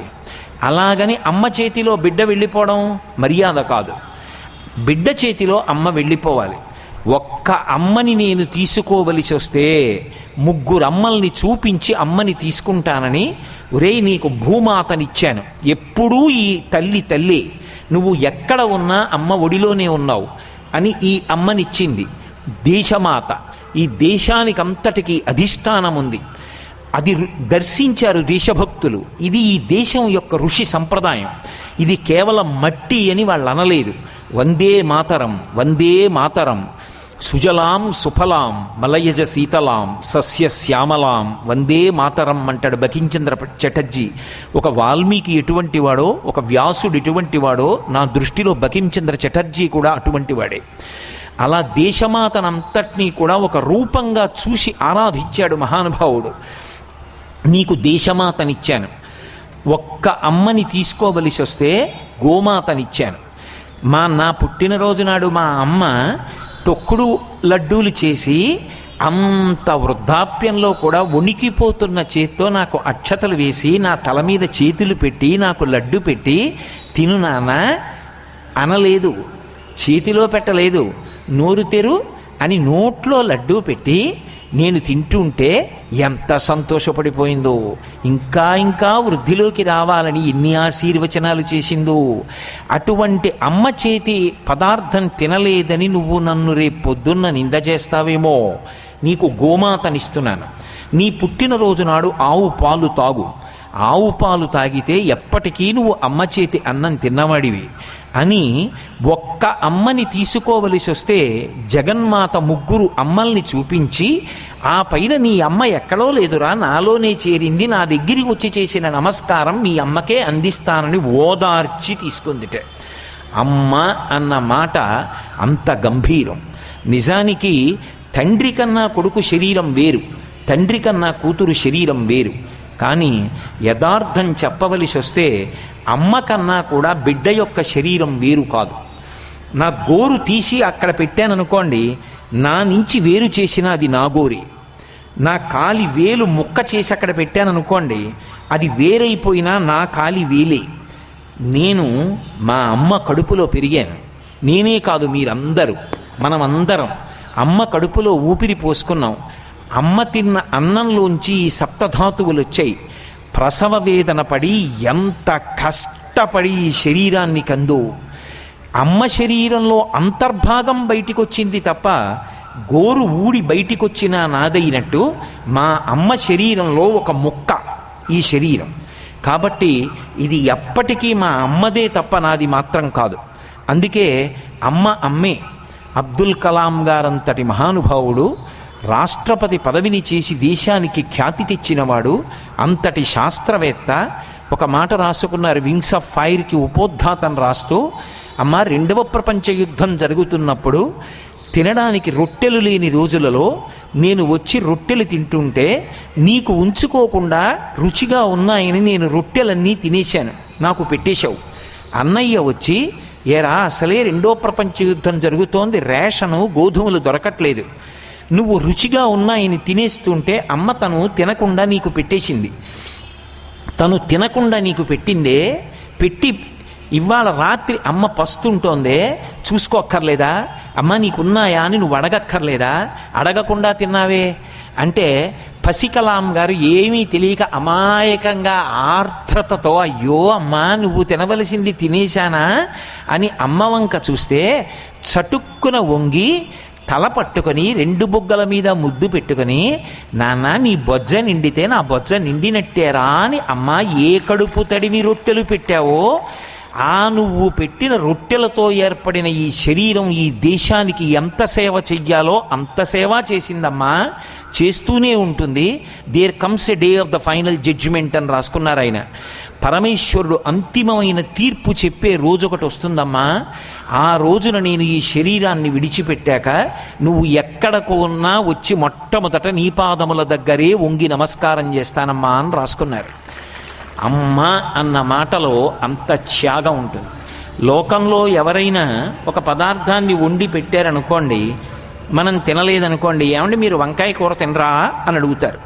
ఏదో కోటేశ్వరరావు గారు వచ్చారు, ఆయనకి ఏదో వడ్డిద్దామని మీరు తాపత్రయపడి ఏదో కూర వండారు, నేను మీ ఇంటికి భోజనానికి వచ్చాననుకోండి, మీరు వడ్డిస్తే నేను దాన్ని పెద్దగా తినలేదనుకోండి, మీరు ఏమంటారు? అమ్మ మీరు వంకాయ తినరా అండి అని అడుగుతారు. అమ్మ అనుకోండి అలా అనదు. ఏం నాన్న బాగా వండలేదా ఇవాళ? తినలేదే నాన్న, నువ్వు రెండో మాట అడగలేదే నాన్న అంటుంది. మొట్టమొదట తను బాధపడిపోతుంది, నేను బాగా వండలేదా అని లోపలికెళ్ళి ఓ ముక్క నోట్లో వేసుకుని, ఏమిటో ఈ వేసంకాలం వచ్చేసింది, ముక్కలు కనరొచ్చాయే, చెప్పో పిచ్చినా అన్నవి, అమ్మ ఎక్కడ బాధపడుతుందో అనే, రేపు బాగా వండి పెడతానే, రేపు పచ్చి ముక్కైనా నోట్లో వేసుకుంటానుండు. ఎంత బాధపడిపోతుందండి. అసలు ఏదైనా బిడ్డడికి ఇంత ఆపదొచ్చిందనేటప్పటికీ అమ్మ నోటి వెంట వచ్చే మాట, నేను చచ్చిపోయాను రా నాన్న అంటుందంతే. అసలు నేనుండి ఎందుకు ప్రయోజనం, ఇంకా నేను చచ్చిపోయాను రా అంటుందంతే. అమ్మలా సాకగలిగినటువంటి వ్యక్తి ఈ సృష్టిలో లేదు. ఆ అమ్మతనం ఎక్కడుంది అంటే ఆడతనంలోనే ఉంది. లోకంలో ఆడతనాన్ని చూసినవాడు దుర్మార్గుడు, అమ్మతనాన్ని చూసినవాడు ధన్యజీవి. ఈ సభాముఖంగా నేను అంతకన్నా మాట్లాడకూడదు. మర్యాద అని ఓ 3 అక్షరాలు ఉన్నాయి కదూ. ఆడతనం చూసినవాడు పాలగిన్నె కింద అగ్నిహోత్రం పెట్టినవాడు, తన మనసు పొంగుతుంది. అమ్మతనం చూసినవాడు పొంగుతున్న పాల మీద నీళ్లు చల్లుకున్నవాడు. మనిషికి సంస్కారం ఎక్కడి నుంచి వస్తుంది అంటే ఆడతనంలో అమ్మతనం చూడడంలో వస్తుంది. అమ్మతనం చూడకుండా ఆడతనం చూడడం దౌర్భాగ్యం. ఈ జాతి అమ్మతనాన్ని ప్రబోధం చేసింది తప్ప ఆడతనాన్ని బజారుకెక్కించుకున్నటువంటి తత్వం ఈ దేశం యొక్క తత్వం కాదు. మన దురదృష్టం. అటువంటి స్థితి ఈ దేశమునందు కలగకుండా రోజులు సంస్కరింపబడుగాక అని మనం పరమేశ్వరుణ్ణి ప్రార్థన చేయడం వినా చెయ్యగలిగింది లేదు. కాబట్టి అంత గొప్ప మాతృత్వం. అందుకే అమ్మ అంటే సౌందర్యం. అమ్మలాంటి వ్యక్తి, అమ్మలా సేద తీర్చగలిగిన వ్యక్తి, అమ్మలా కష్టాన్ని పంచుకోగలిగిన వ్యక్తి లోకంలో ఇంకొకరుండరు. తాను ఏమైపోనివ్వండి పర్వాలేదు, బిడ్డడు మాత్రం క్షేమంగా ఉండాలి, బిడ్డడు మాత్రం సంతోషంగా ఉండాలి. ఇదే అమ్మ ఎప్పుడూ కోరుకుంటూ ఉంటుంది. అందుకే శంకరాచార్యుల వారంతటి వారు అమ్మ గురించి చెప్పవలసి వస్తే అమ్మని సౌందర్యము అని పిలిచారు. అటువంటి అమ్మ సృష్టికర్త. ఆమె ఈ శరీరాన్ని సృజించింది. అందుకే శాస్త్రంలో ఒక చమత్కారమైన మాట ఉంది. ఎవరికైనా సరే పుట్టినరోజు అత్యంత ప్రధానమైనటువంటి పండగ. నేను పుట్టినరోజు చేసుకోను అని అనకూడదు. శాస్త్రం మీద గౌరవం ఉన్న వాళ్ళ గురించి నేను మాట్లాడుతున్నది. కాబట్టి నేను పుట్టినరోజు చేసుకోనని అనకూడదు. ఎందుకని అంటే పుట్టినరోజు అంటే ఒక ధ్యేయం ఏర్పడాలంటే, అసలు ఒక లక్ష్యం ఉండాలంటే ఏముండాలి? నేను జీవితంలో ఇది సాధించాలి అని అనుకోవాలంటే దానికి ఓ శరీరం ఉండాలా? ఈ శరీరాన్ని పరమేశ్వరుడు మనకి ఇచ్చినటువంటి గొప్ప రోజు. అందుకే అసలు ఈ శరీరం ఏ రోజు పొందామో ఆ రోజున తప్పకుండా చేసుకోమని చెప్పారు. ఎవరికైనా ఒక్కటే పుట్టినరోజు ఉంటుంది. అమ్మకి మాత్రం ఎన్ని పుట్టినరోజులు ఉంటాయో తెలుసా? ఒక్క పుట్టినరోజు కాదు, ఎంతమంది బిడ్డలున్నారో అన్ని పుట్టినరోజులతో కలిపి తను పుట్టినరోజు కూడా కలిపి పుట్టినరోజులు అమ్మవి. ఎందుకని? మా అమ్మ పుట్టినరోజు ఒకటి ఉంది, అది మా అమ్మ పుట్టినరోజు. కానీ నేను పుట్టినరోజు ఉంది, నా పుట్టినరోజు కన్నా ముందది మా అమ్మ పుట్టినరోజు. ఎందుకని అంటే, అమ్మా మీరు ఈ బిడ్డన్ని కానీ ప్రసవిస్తే మీరు చనిపోతారు అని చెప్పారు. నిజంగా కూడా నేను ఇది ఏమీ ఇందులో కొత్త మాట చెప్పట్లా. నిజంగా నా వ్యక్తిగత జీవితంలో అది జరిగిందిట. నేను పుట్టకముందు బిడ్డన్ని ప్రసవిస్తే మీరు మరణిస్తారు. అందుకని మీరు ఈ పిల్లవాడిని ప్రసవించిన తరువాత ఉండరు. అది కొడుకు కానివ్వండి, కూతురు కానివ్వండి. ఈ బిడ్డ పుట్టిన తరువాత మీరు ఉండరమ్మా అని చెప్పారు. మా అమ్మగారు అన్నారట, వాడు ఆ బిడ్డ బతికితే చాలు, నేను ఉండకపోయినా పర్వాలేదు అని, నేను బతికితే చాలని ఆవిడ సిద్ధపడింది. కానీ నా అదృష్టం, ఆవిడ బ్రతికింది, నేను బ్రతికాను. ఈశ్వరానుగ్రహం, నీకు అమ్మని దూరం చేయనురా అన్నాడు. అమ్మ నేను ఇద్దరం బతికాం. ఇప్పుడు చెప్పండి, నా పుట్టినరోజు కన్నా ముందు మా అమ్మ పుట్టినరోజా? మృత్యువు యొక్క 2 కోరల మధ్యలోకి చేరి జారి కింద పడి బతికిన రోజు మా అమ్మకది. మళ్ళీ మా అమ్మ పుట్టినరోజు కాదు. అందుకే ప్రతి బిడ్డ పుట్టినరోజు అమ్మకి వేరొక పుట్టినరోజు. తన పుట్టినరోజు చేసుకుంటున్నాడన్న మాటకు అర్థం ఏమిటంటే, అమ్మ పుట్టినరోజు చేసి తాను చేసుకోవాలి. అమ్మకి కొత్త చీర పెట్టి అమ్మకి నమస్కారం చేసి తాను కొత్త బట్ట కట్టుకోవాలి. అది మర్యాద, అది సంస్కారవంతుల యొక్క లక్షణం. కాబట్టి అదిగో ఆ పుట్టినరోజు విషయంలో కూడా అమ్మ దగ్గరికి వచ్చేటప్పటికీ అటువంటి విషయాన్ని చెప్పింది శాస్త్రం. అంత గొప్పతనం ఒక్క స్త్రీమూర్తికి చెల్లుతుంది. ఆమె సృష్టికర్త. ఈ శరీరాన్ని ఇచ్చింది కాబట్టి ఆమె బ్రహ్మ. తనకి భర్త కన్నా గొప్పవాడు లోకంలో లేడు. అటువంటి భర్త ఆకలేస్తోంది, ఏమైనా పదార్థం పెట్టు అంటే ఆమె లోపలికి వెళ్ళి పచనం చేసి చేసి తీసుకొస్తుంది. నేను ఆకలేస్తోందన్నాను అనుకోండి, నా భార్య లోపలికి వెళ్ళి ఏదో పదార్థాన్ని పచనం చేసి వండి తెచ్చి పెడుతుంది. అదే కడుపున పుట్టినటువంటి బిడ్డ క్యార్మని ఏడిచాడు అనుకోండి, ఏడ్చి ఏడవగానే ఆ మాతృత్వం పెళ్ళుబుకి ఆమె నెత్తురు పాలగా మారి పట్టేస్తుంది, పట్టి బిడ్డన్ని బతికించుకుంటుంది. ఆమె స్థితికర్త. లోపలికి వెళ్ళి వంట చేసి తీసుకురావడం కాదు, వెంటనే పాలు స్రవించి పాలు పట్టి బిడ్డన్ని కాపాడుకుంటోంది. నేను ఓ పుస్తకంలో చదివాను, డాక్టర్ జగదీశ్వరి గారిని, ఆ తల్లి నాకు ఒక గొప్ప గైనకాలజిస్ట్ ఒక ఆయన రాసిన పుస్తకాన్ని బహూకరించారు, మాతృదేవోభవ ఆ పుస్తకం పేరు. అందులో డాక్టర్ గారు మాట రాశారు, ఈ సృష్టిలో ఒక అపురూపమైన పదార్థం ఎక్కడి నుంచి వస్తుంది అంటే బిడ్డ పుట్టగానే తల్లి యొక్క స్తన్యము నుండి ఊరుతుంది. కోలోస్ట్రమ్ అనబడేటటువంటి పదార్థం సభలో వైద్యులుంటే వాళ్ళకి తెలుస్తుంది. ఆ కోలోస్ట్రమ్ అనేటటువంటి పసుపచ్చటి ముద్ద ఒకటి ఊరుతుందిట. పిల్లవాడు అంత కటిక చీకట్లో ఉంటాడు అమ్మ కడుపులో. ఉన్నవాడు బయటికి వచ్చి అంత వెలుతురు అంతంత ఆకారాలు చూసేటప్పటికీ లోపల ఉన్నటువంటి మలం నల్లటి రాయి కింద మారిపోయి బయటికి వెళ్ళక అడ్డుపడి ఊపిరితిత్తుల సంకోచ వ్యాకోచాలు, గుండె యొక్క స్పందనము ఆగిపోయి ప్రాణోత్క్రమణమవుతున్న స్థితికి చేరుతాడు. పరమ ప్రేమతో అమ్మ చెయ్యి వేసి దగ్గరికి తీసుకుని స్తన్యం ఇచ్చినప్పుడు వాడికి ఎలా అర్థమవుతుందో, ఆ స్తన్యాన్ని చప్పరిస్తే మొట్టమొదట పసుపు మచ్చటి ముద్ద కోలోస్ట్రమ్ ఊరి బిడ్డడి యొక్క నోటిలోకి వెడితే దాని వలన హృదయ స్పందన కలిగి ఊపిరితిత్తులు కదిలి ఆ లోపల ఉండిపోయిన నల్లటి మలం పైకొచ్చేసి పిల్లవాడు ఆయుర్దాయాన్ని పొందుతాడు. ఇప్పుడు నాకు చెప్పండి, విష్ణువు ఎక్కడున్నాడు? అమ్మలో ఉన్నాడా లేదా? అమ్మ లేకపోతే స్థితికర్త ఎక్కడుంది? అమ్మ పాలు ఇవ్వకపోతే అసలు ఈ శరీరం ఎక్కడిది? అందుకే అమ్మ స్థితికర్త, అమ్మయే శ్రీ మహావిష్ణువు, అమ్మయే ప్రళయకర్త. ప్రళయం అంటే చంపేయడం కాదు, నిద్రపుచ్చడం స్వల్పకాలిక ప్రళయం. పరమశివుడు చేసేటటువంటి మహోత్కృష్టమైనటువంటి క్రియల్లో అదొకటి. రాత్రివేళ సమస్త జీవరాశికి నిద్రనిస్తాడాయన. అన్ని ప్రాణులు కూడా నిద్రపోతాయి, సుఖం పొందుతాయి. పిల్లవాడు ఇంటికి బంధువులు వచ్చారు కదా అని పడుకోకుండా వాళ్లతో ఆడుకుంటుంటే నీకు వేడి చేస్తుందిరా, దగ్గొస్తుంది, ఆరోగ్యం పాడవుతుందని అమ్మ బోర్లా పడుకోపెట్టి వాడిని వీపు మీద జో కొట్టి నిద్రపుచ్చి, నాన్న ఆడుకోనివ్వలేదని ఏడిచి పడుకున్నావా? అలా పడుకోకపోతే నీ ఆరోగ్యం పాడవుతుందని పడుకోపెట్టానురా అని చిన్న పిల్లవాడికి క్షమాపణ చెప్పినంతగా కుందిపోయి అమ్మ వెళ్ళిపోతుంది. అమ్మ శివుడు కాకింకేమిటి? అమ్మయే బ్రహ్మ, అమ్మయే విష్ణువు, అమ్మయే శివుడు, అమ్మయే మూడు మూర్తుల యొక్క సమాహార స్వరూపం. ఎవ్వడు సృజించు ప్రాణుల ఎవ్వడు రక్షించు త్రుంచు ఎవ్వడనంతుండెవ్వడు విభుడెవ్వడు వాడివ్విధమున మనుచు బెనుచు హేలారతుడై అంటారు పోతన గారు. సృష్టి చేసినా ఆమెయే, స్థితి చేసినా ఆమెయే, ప్రళయం చేసినా ఆమెయే.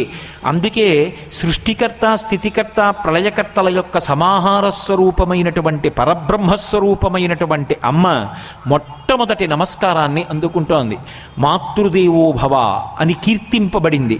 అటువంటి అమ్మకి, ఆ అమ్మతనానికి సాటి వచ్చేటటువంటిది ఇంకొకటి ఉన్నది అని పోల్చడానికి లోకంలో ఇంకొకటి లేదు. అందుకే ఆ అమ్మతనం, ఆ మాతృత్వం ఉందే, అదొక అద్భుతం.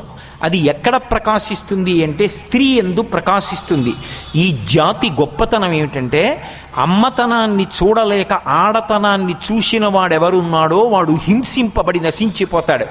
అదే దేవీ భాగవతంలో అమ్మవారి యొక్క మహిషాసుర మర్దన స్వరూపం. ఎక్కడ ఎవడు స్త్రీత్వమునందు, ఆడతనమునందు అమ్మతనాన్ని చూసి గౌరవించి నమస్కరించాడో వాడు దీర్ఘాయుర్దాయాన్ని పొంది భవిష్యత్ బ్రహ్మ అవుతాడు. సీతమ్మ తల్లి శిశుపావృక్షం మీద కూర్చుని ఉంటే చెట్టు మీద కూర్చున్న హనుమ సీతమ్మలో అమ్మతనాన్ని చూసి నమస్కరించారు. చిరంజీవి అయి భవిష్యత్ బ్రహ్మ అయ్యారు. 10 తలలు ఉన్నా, అంత ఘోర తపస్సు చేసినా, అన్ని అస్త్రములు తెలిసున్నా, కాంచనలంకలో ఉన్న కొన్ని కోట్ల రాక్షస సైన్యానికి ఆధిపత్యం వహించిన, పుష్పక విమానం తన దగ్గరున్న, దేవతల్ని భయపెట్టిన, ఇంద్రుణ్ణి గెలవగలిగినటువంటి కుమారుడు ఇంద్రజిత్తుని కన్నా, ఎవడు స్త్రీని అధిక్షేపించాడో, ఎవరు ఒక ఆడదాని కన్నుల వెంట నిష్కారణంగా నీళ్లు పడేటట్టుగా ప్రవర్తించాడో అటువంటి వాడు తన మృత్యువుని తాను వండుకుని నశించిపోయాడు. ఆడదాన్ని ఏడిపించడం తేలికగా కనపడుతుందేమో కానీ పడినటువంటి కన్నీటి బిందువు మాత్రం వాడి భవిష్యత్తుని, జీవితాన్ని నాశనం చేయడానికి ప్రాతిపదిక అవుతుంది. అలా కాకూడదు అంటే బలవంతంగా నిగ్రహించుకోవడం కాదు, అసలు ఆ స్త్రీ యొక్క వైశిష్ట్యాన్ని, ఆవిడ గొప్పతనాన్ని ఆలోచించాలి.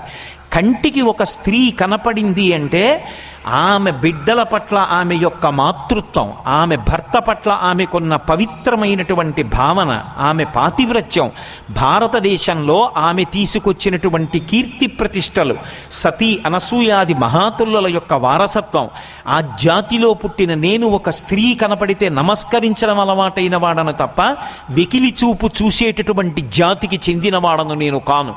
నా వారసత్వం ఇది, నేను ఇటువంటి సంస్కృతి యందు పుట్టినవాడనన్న భావన లోపల జీర్ణమైన నాడు, అటువంటి తత్వం కలిగిన నాడు దేశం తల వంచుకోవలసినటువంటి సందర్భములు ఎన్నడూ కలగవు. కాబట్టి అంత గొప్ప మాతృత్వం ప్రకాశించి పరబ్రహ్మస్వరూపంగా కీర్తింపబడేది ఎవరు అంటే స్త్రీమూర్తియే. నిన్ననే నేను మీతో మనవి చేశాను, ఒక్కొక్క స్త్రీ కావ్య పురాణాదులలో ప్రవర్తించినటువంటి తీరు చూస్తే అసలు ఇలా ఒక పురుషుడు ప్రవర్తించగలడా అని అనిపిస్తుంది. అంత ఆశ్చర్యకరంగా ప్రవర్తిస్తారు. శ్రీరామాయణంలో మండోదరి మహాపతివ్రత, మయుని యొక్క కుమార్తె, హేమ అనబడేటటువంటి అప్సరస యొక్క కుమార్తె, రావణాసురుని యొక్క పట్టమహిషి. ఇంత గొప్పది. ఆవిడ ఎంత గొప్పదో చెప్పడానికి మహర్షి ఒక విశేషం చూపించారు సుందరకాండలో. ఇంతటి ప్రాజ్ఞుడైన హనుమ సీతమ్మని అన్వేషణ చేస్తున్నారు. అన్వేషణ చేస్తున్నప్పుడు ఈమె సీత కాదు, ఈమె సీత కాదు అని ఒక్కొక్కరిని చూసి వదిలిపెట్టి వెళ్ళిపోతున్నారు. ఏమిటి నమ్మకం? మా సీతమ్మ అయితే రావణాసురుడు అలా హంసతూలికా తల్పం మీద పడుకునుండగా పక్కన అతనితో రమించి వేరొక స్త్రీలను కౌగలించుకొని నేల మీద ఇలా పడుకోదు. ఈమె సీతమ్మ కాదని విడిచిపెట్టి వెళ్ళిపోతున్నారు. తాసాం ఏకాంత వింజస్తే శయనాం శయనేశుభే దదర్శ రూపసంపన్నాం అపరా సఖవిప్రియం అన్నారు మహర్షి.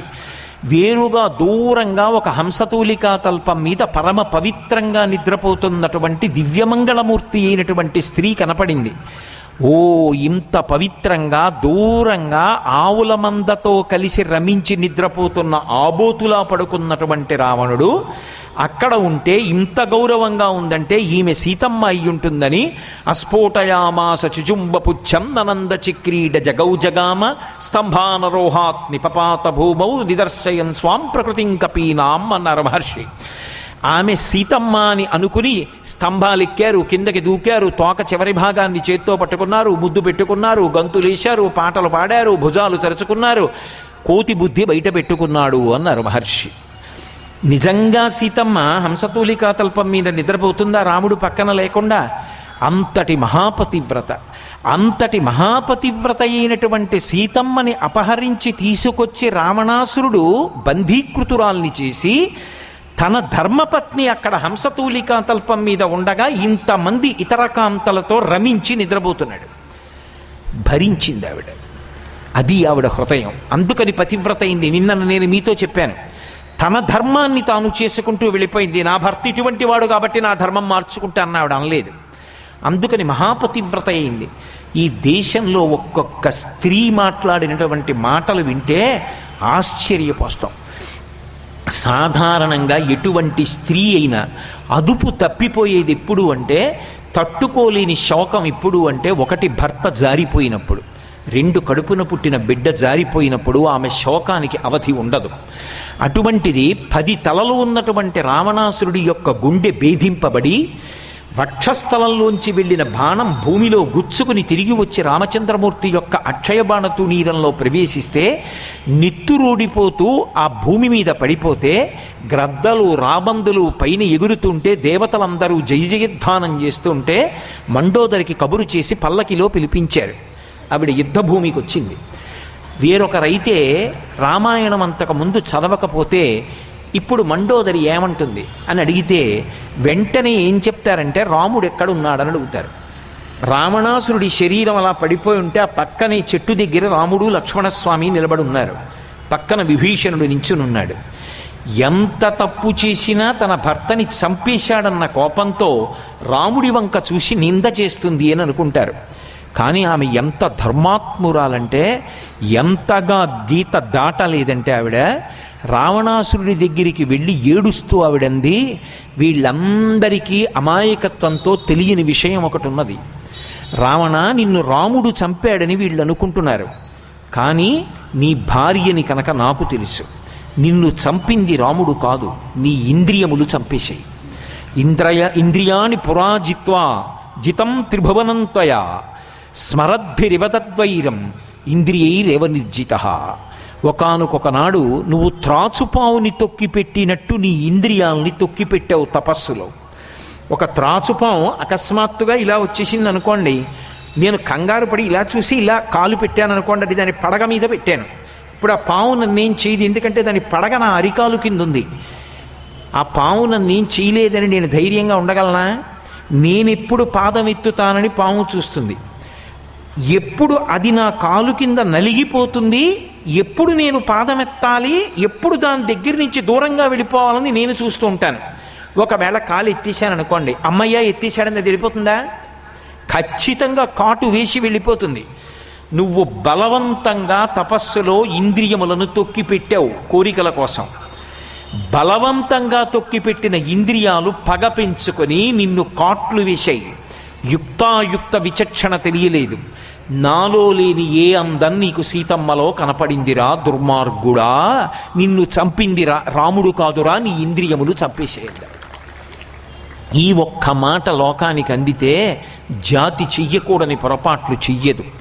రామాయణం చెప్తే తప్పు, భారతం చెప్తే తప్పు, భాగవతం చెప్తే తప్పు, పిల్లల పాఠ్యాంశాలలో అవేవి ఉండకూడదు, మంచి శ్లోకం చెప్పకూడదు అన్నప్పుడు సంస్కారం పిల్లలకి ఎక్కడి నుంచి అందుతుంది?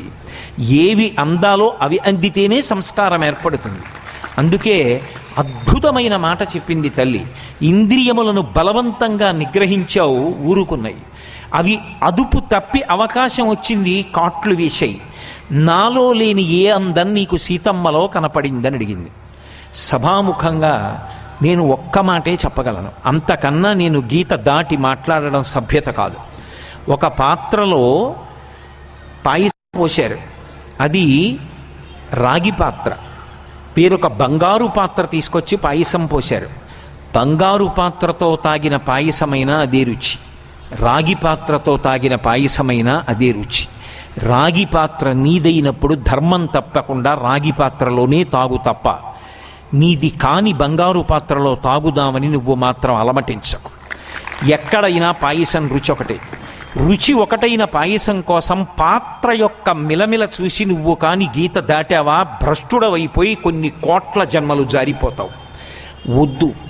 ఎంత మర్యాదగా మాట్లాడిందండి. అంత కష్టంలో అసలు గీత దాటకుండా, భాష యొక్క సభ్యత జారకుండా అంత అందంగా మాట్లాడడం, అంత శోకంలో ఒక భార్యకి మండోదరికి సాధ్యపడిందంటే నిజంగా తల్లి మండోదరి పాదాలకి శిరస్సు తాటించి ఎన్ని నమస్కారాలు చెయ్యాలి. ఎంత నిష్పక్షపాతమైన తీర్పు చెప్పింది. అది ఈ జాతి యొక్క వైభవం. అలా మిరిసినటువంటి స్త్రీలు ఈ జాతిలో ఉన్నారు. వాళ్ళ యొక్క వారసత్వం ఈ జాతి సంపద. ఎక్కడున్నా వాళ్ళు భర్తకి శాంతి స్థానాలు. ఎన్నడూ చెప్పినా మంచి మాట చెప్పారు తప్ప భర్త పరిధి దాటి అక్కరలేని విషయాల జోలికి వెళ్ళి కష్టాలు కౌగలించుకొని పై మెరుపులతో తాత్కాలికమైన సుఖాల కోసం ఎన్నడూ భర్తల్ని ధర్మపదం తప్పమని ప్రబోధం చెయ్యనటువంటి స్త్రీలు పుట్టినటువంటి గడ్డ ఈ గడ్డ. అందుకే ఇక్కడ స్త్రీలకి ఉన్నటువంటి వైశిష్ట్యం మీకు బహుశः ఇంకెక్కడా కనపడదు. ధర్మమునందు వాళ్ళది అంత అందెవీసినటువంటి చెయ్యి. ఎక్కడ ధర్మం చెప్పవలసి వచ్చినా, ఎక్కడ మంచి మాట చెప్పవలసి వచ్చినా, కొన్ని పురాణాలలో కొంతమంది వ్యక్తులు మాట్లాడిన మాటలు చదువుతుంటే సిగ్గుతో తలంచుకుంటాం. 60 ఏళ్ళో 55 ఏళ్ళో అన్నయ్యకి వస్తాయి, ఇంచుమించు 50 ఏళ్ళు తమ్ముడికి వస్తాయి. అన్నయ్య ఇంటికి తమ్ముడు వెళ్ళాడు, తమ్ముడింటికి అన్నయ్య వెళ్ళాడు. అన్నయ్య ఇంటికి తమ్ముడు వెళ్ళడనాలేమో కానీ తమ్ముడింటికి అన్నయ్య వెళ్ళడు అని అనకూడదేమో కొన్ని సందర్భాల్లో. అన్నయ్య తమ్ముడింటికి వచ్చిన కృతజ్ఞులై అన్నయ్యని ఆదరించని తమ్ముళ్ళుంటారు లోకంలో. ఒక్కటి ఆలోచించండి, ఒక్క అమ్మ కడుపున పుట్టిన వాళ్ళము అనేటటువంటి భావన ఈ జన్మకి ఆ ఒక్కరిద్దరితోటి. 55 ఏళ్ళు వచ్చేస్తే నువ్వు మహాబతికితే స్వతంత్రంగా నువ్వు తమ్ముడి ఇంటికి వెళ్ళాలంటే ఎన్నాళ్ళు వెళ్ళగలవు? 70 ఏళ్ళు వచ్చే వరకు. ఆ తర్వాత వెళ్ళాలంటే ఒక్కడివి వెళ్ళలేవుగా, పక్కన ఊతం కొడుకు రావాలి, మళ్ళీ వాడికి సెలవు దొరకాలి. 70 ఏళ్ళంటే ఇంకొక 15 ఏళ్ళు పెడతావు. 15 ఏళ్లలో ప్రతిరోజు పెడతావా? ఏడాదికి ఒక 5 రోజులో 6 రోజులో తమ్ముడి దగ్గరికి పెడతావు. అంటే ఇంకా 15 × 6 90 రోజులు. అంటే 3 నెలలే ఈ జన్మకి నువ్వు నీ తమ్ముడు కలిసి ఉండేది. ఈ 90 రోజులలో 90 రోజులు మాట్లాడుకోరుగా, రాత్రి పడుకుంటారుగా, అంటే 45 రోజులు. 45 రోజులు పగలంతా కలిసి కూర్చోరుగా. ఆయన పని మీద ఆయన పెడతాడు, నీ పని మీద నువ్వు పెడతావు, ఎప్పుడో ఇద్దరూ కలిసి కూర్చొని మాట్లాడుకుంటారు. మళ్ళీ సగానికి అంటే 22 రోజులు. అందులో మళ్ళీ నీ బిడ్డలు, నీ భార్య, నీ సెల్ ఫోను, నీ గొడవ నువ్వు చూసుకోగా పోయింది, తమ్ముడితో ప్రీతిగా మాట్లాడేది మళ్ళీ సగం, అంటే వారం రోజులు. అంటే ఇక ఈ శరీరం ఉండగా ఇంకా అన్న తమ్ముడు మాట్లాడుకునేది 7 రోజులే. దానికోసం ఎందుకు కొట్టుకు చచ్చిపోతావు? ప్రీతిగా అన్నదమ్ములిద్దరూ చిన్నప్పుడు ఎంత ప్రేమగా మెదిలేరో అలా చెయ్యి పట్టుకుని సంతోషంగా కలిసి జీవించలేవు? అన్నయ్య నీకు దోసకాయ పప్పు ఇష్టం రా, చిన్నప్పుడు అమ్మ దోసకాయ పప్పు వండితే మిగిలినవి తినకుండా తింటుంటే కడాకు దోసకాయ పప్పు వేసుకుంటావు, తప్పు కూర తినమని అమ్మ బలవంతంగా కూర వేస్తే నువ్వు గోల పెట్టేవాడివిరా. అన్నయ్య నువ్వు వస్తున్నావని దోసకాయలు తెచ్చానన్నయ్య అని తమ్ముడు దోసకాయ పప్పు వండించి అన్నయ్య తమ్ముడు తింటుంటే ఆ మాధుర్యం జీవితంలో వస్తుందా? పోగొట్టుకున్న తర్వాత ఏడిచి ఉపయోగం ఉంటుందా? రాముడు పుష్పక విమానంలోంచి దిగుతూ ఉంటే లక్ష్మణస్వామి భరతశత్రుఘ్నులు ఎదురెళ్ళి పాదుకలు తొడిగి కిందకి దింపుతుంటే విభీషణుడు పక్కకి తిరిగి కళ్ళొత్తుకున్నాడు. నాన్న రావణాసురుడు కూడా మహానుభావుడు, సమస్త శాస్త్రములు చదువుకున్నవాడు, 10 తలలున్నవాడు, ఘోరమైన తపస్సు చేసినవాడు, కాంచన లంకాధిపతి, లోకములను గడగడలాడించినవాడు. నేనే చంపించేశాను. కుంభకర్ణుడు సామాన్యుడు కాడు, నేనే చంపించేశాను. ఏడి ఇవాళ అన్నయ్య కనపడితే పాదాల దగ్గర అన్నయ్య అని నమస్కరిద్దామంటే ఏడి? అన్నయ్య చెప్పులేసుకో అని ఇలా చెప్పులు తీసి అన్నయ్య కాళ్ళ దగ్గర పెడదామంటే ఏడి? చంపించేశాను. సుగ్రీవుడు పక్కకి తిరిగి కళ్ళొత్తుకున్నాడు. నా అన్న వాలి ఎదుటివాడి బలం సగం లాగగలడు, అప్రమేయ పరాక్రమవంతుడు, 4 సముద్రముల దగ్గర సంధ్యావందనం చేయగలడు, అంతటి బలవంతుడు. నేనే ఈ రాముడితోటే బాణం వేయించి చంపేశాను. నాకు లేడు అన్న, నేను ఇలా చెప్పులు తొడగలేను, నేను ఇలా కౌగిలించుకోలేను, అన్నయ్య అని చెయ్యి ఇవ్వలేను. అన్నని పోగొట్టుకున్నటువంటి దురదృష్టవంతుడు అన్నాడు. రామలక్ష్మణ భరత శత్రుఘ్నులు ధర్మమర్థంచ కామంచ పృథివీంచాపి లక్ష్మణ ఇచ్చాపి భవతామర్థే ఏతత్ ప్రతిశృణోమితి. అన్నదమ్ములు 4 చెయ్యి పట్టుకుని బతికారు జీవితాంతం.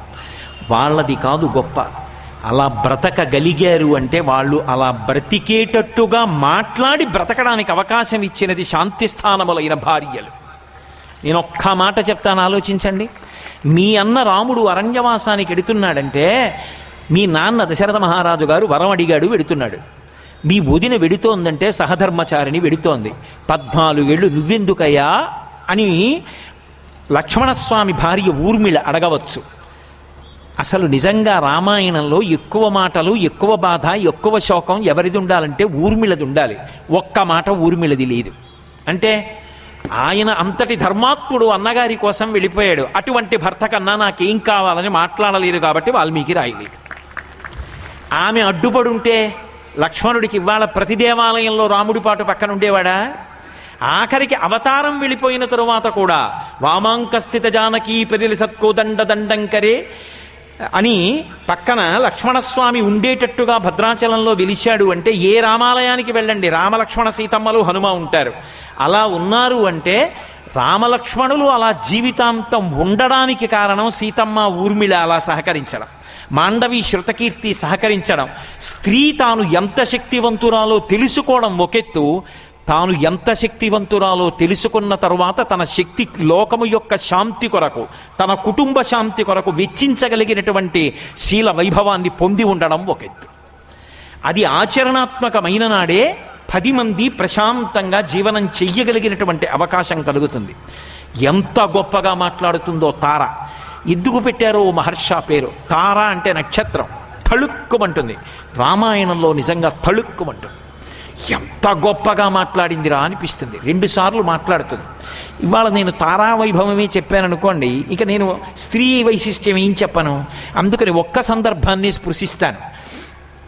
సుగ్రీవుడు వచ్చి పెద్ద అట్టహాసం చేశాడు. రాముడు యుద్ధానికి వెళ్ళాడు, వాలి యుద్ధానికి వెళ్ళాడు. వెళ్ళి సుగ్రీవుడితో యుద్ధం చేశాడు. సుగ్రీవుడికి ఒంటి నిండా దెబ్బలు తగిలి నెత్తురు కారుతూ వెళ్ళిపోయాడు.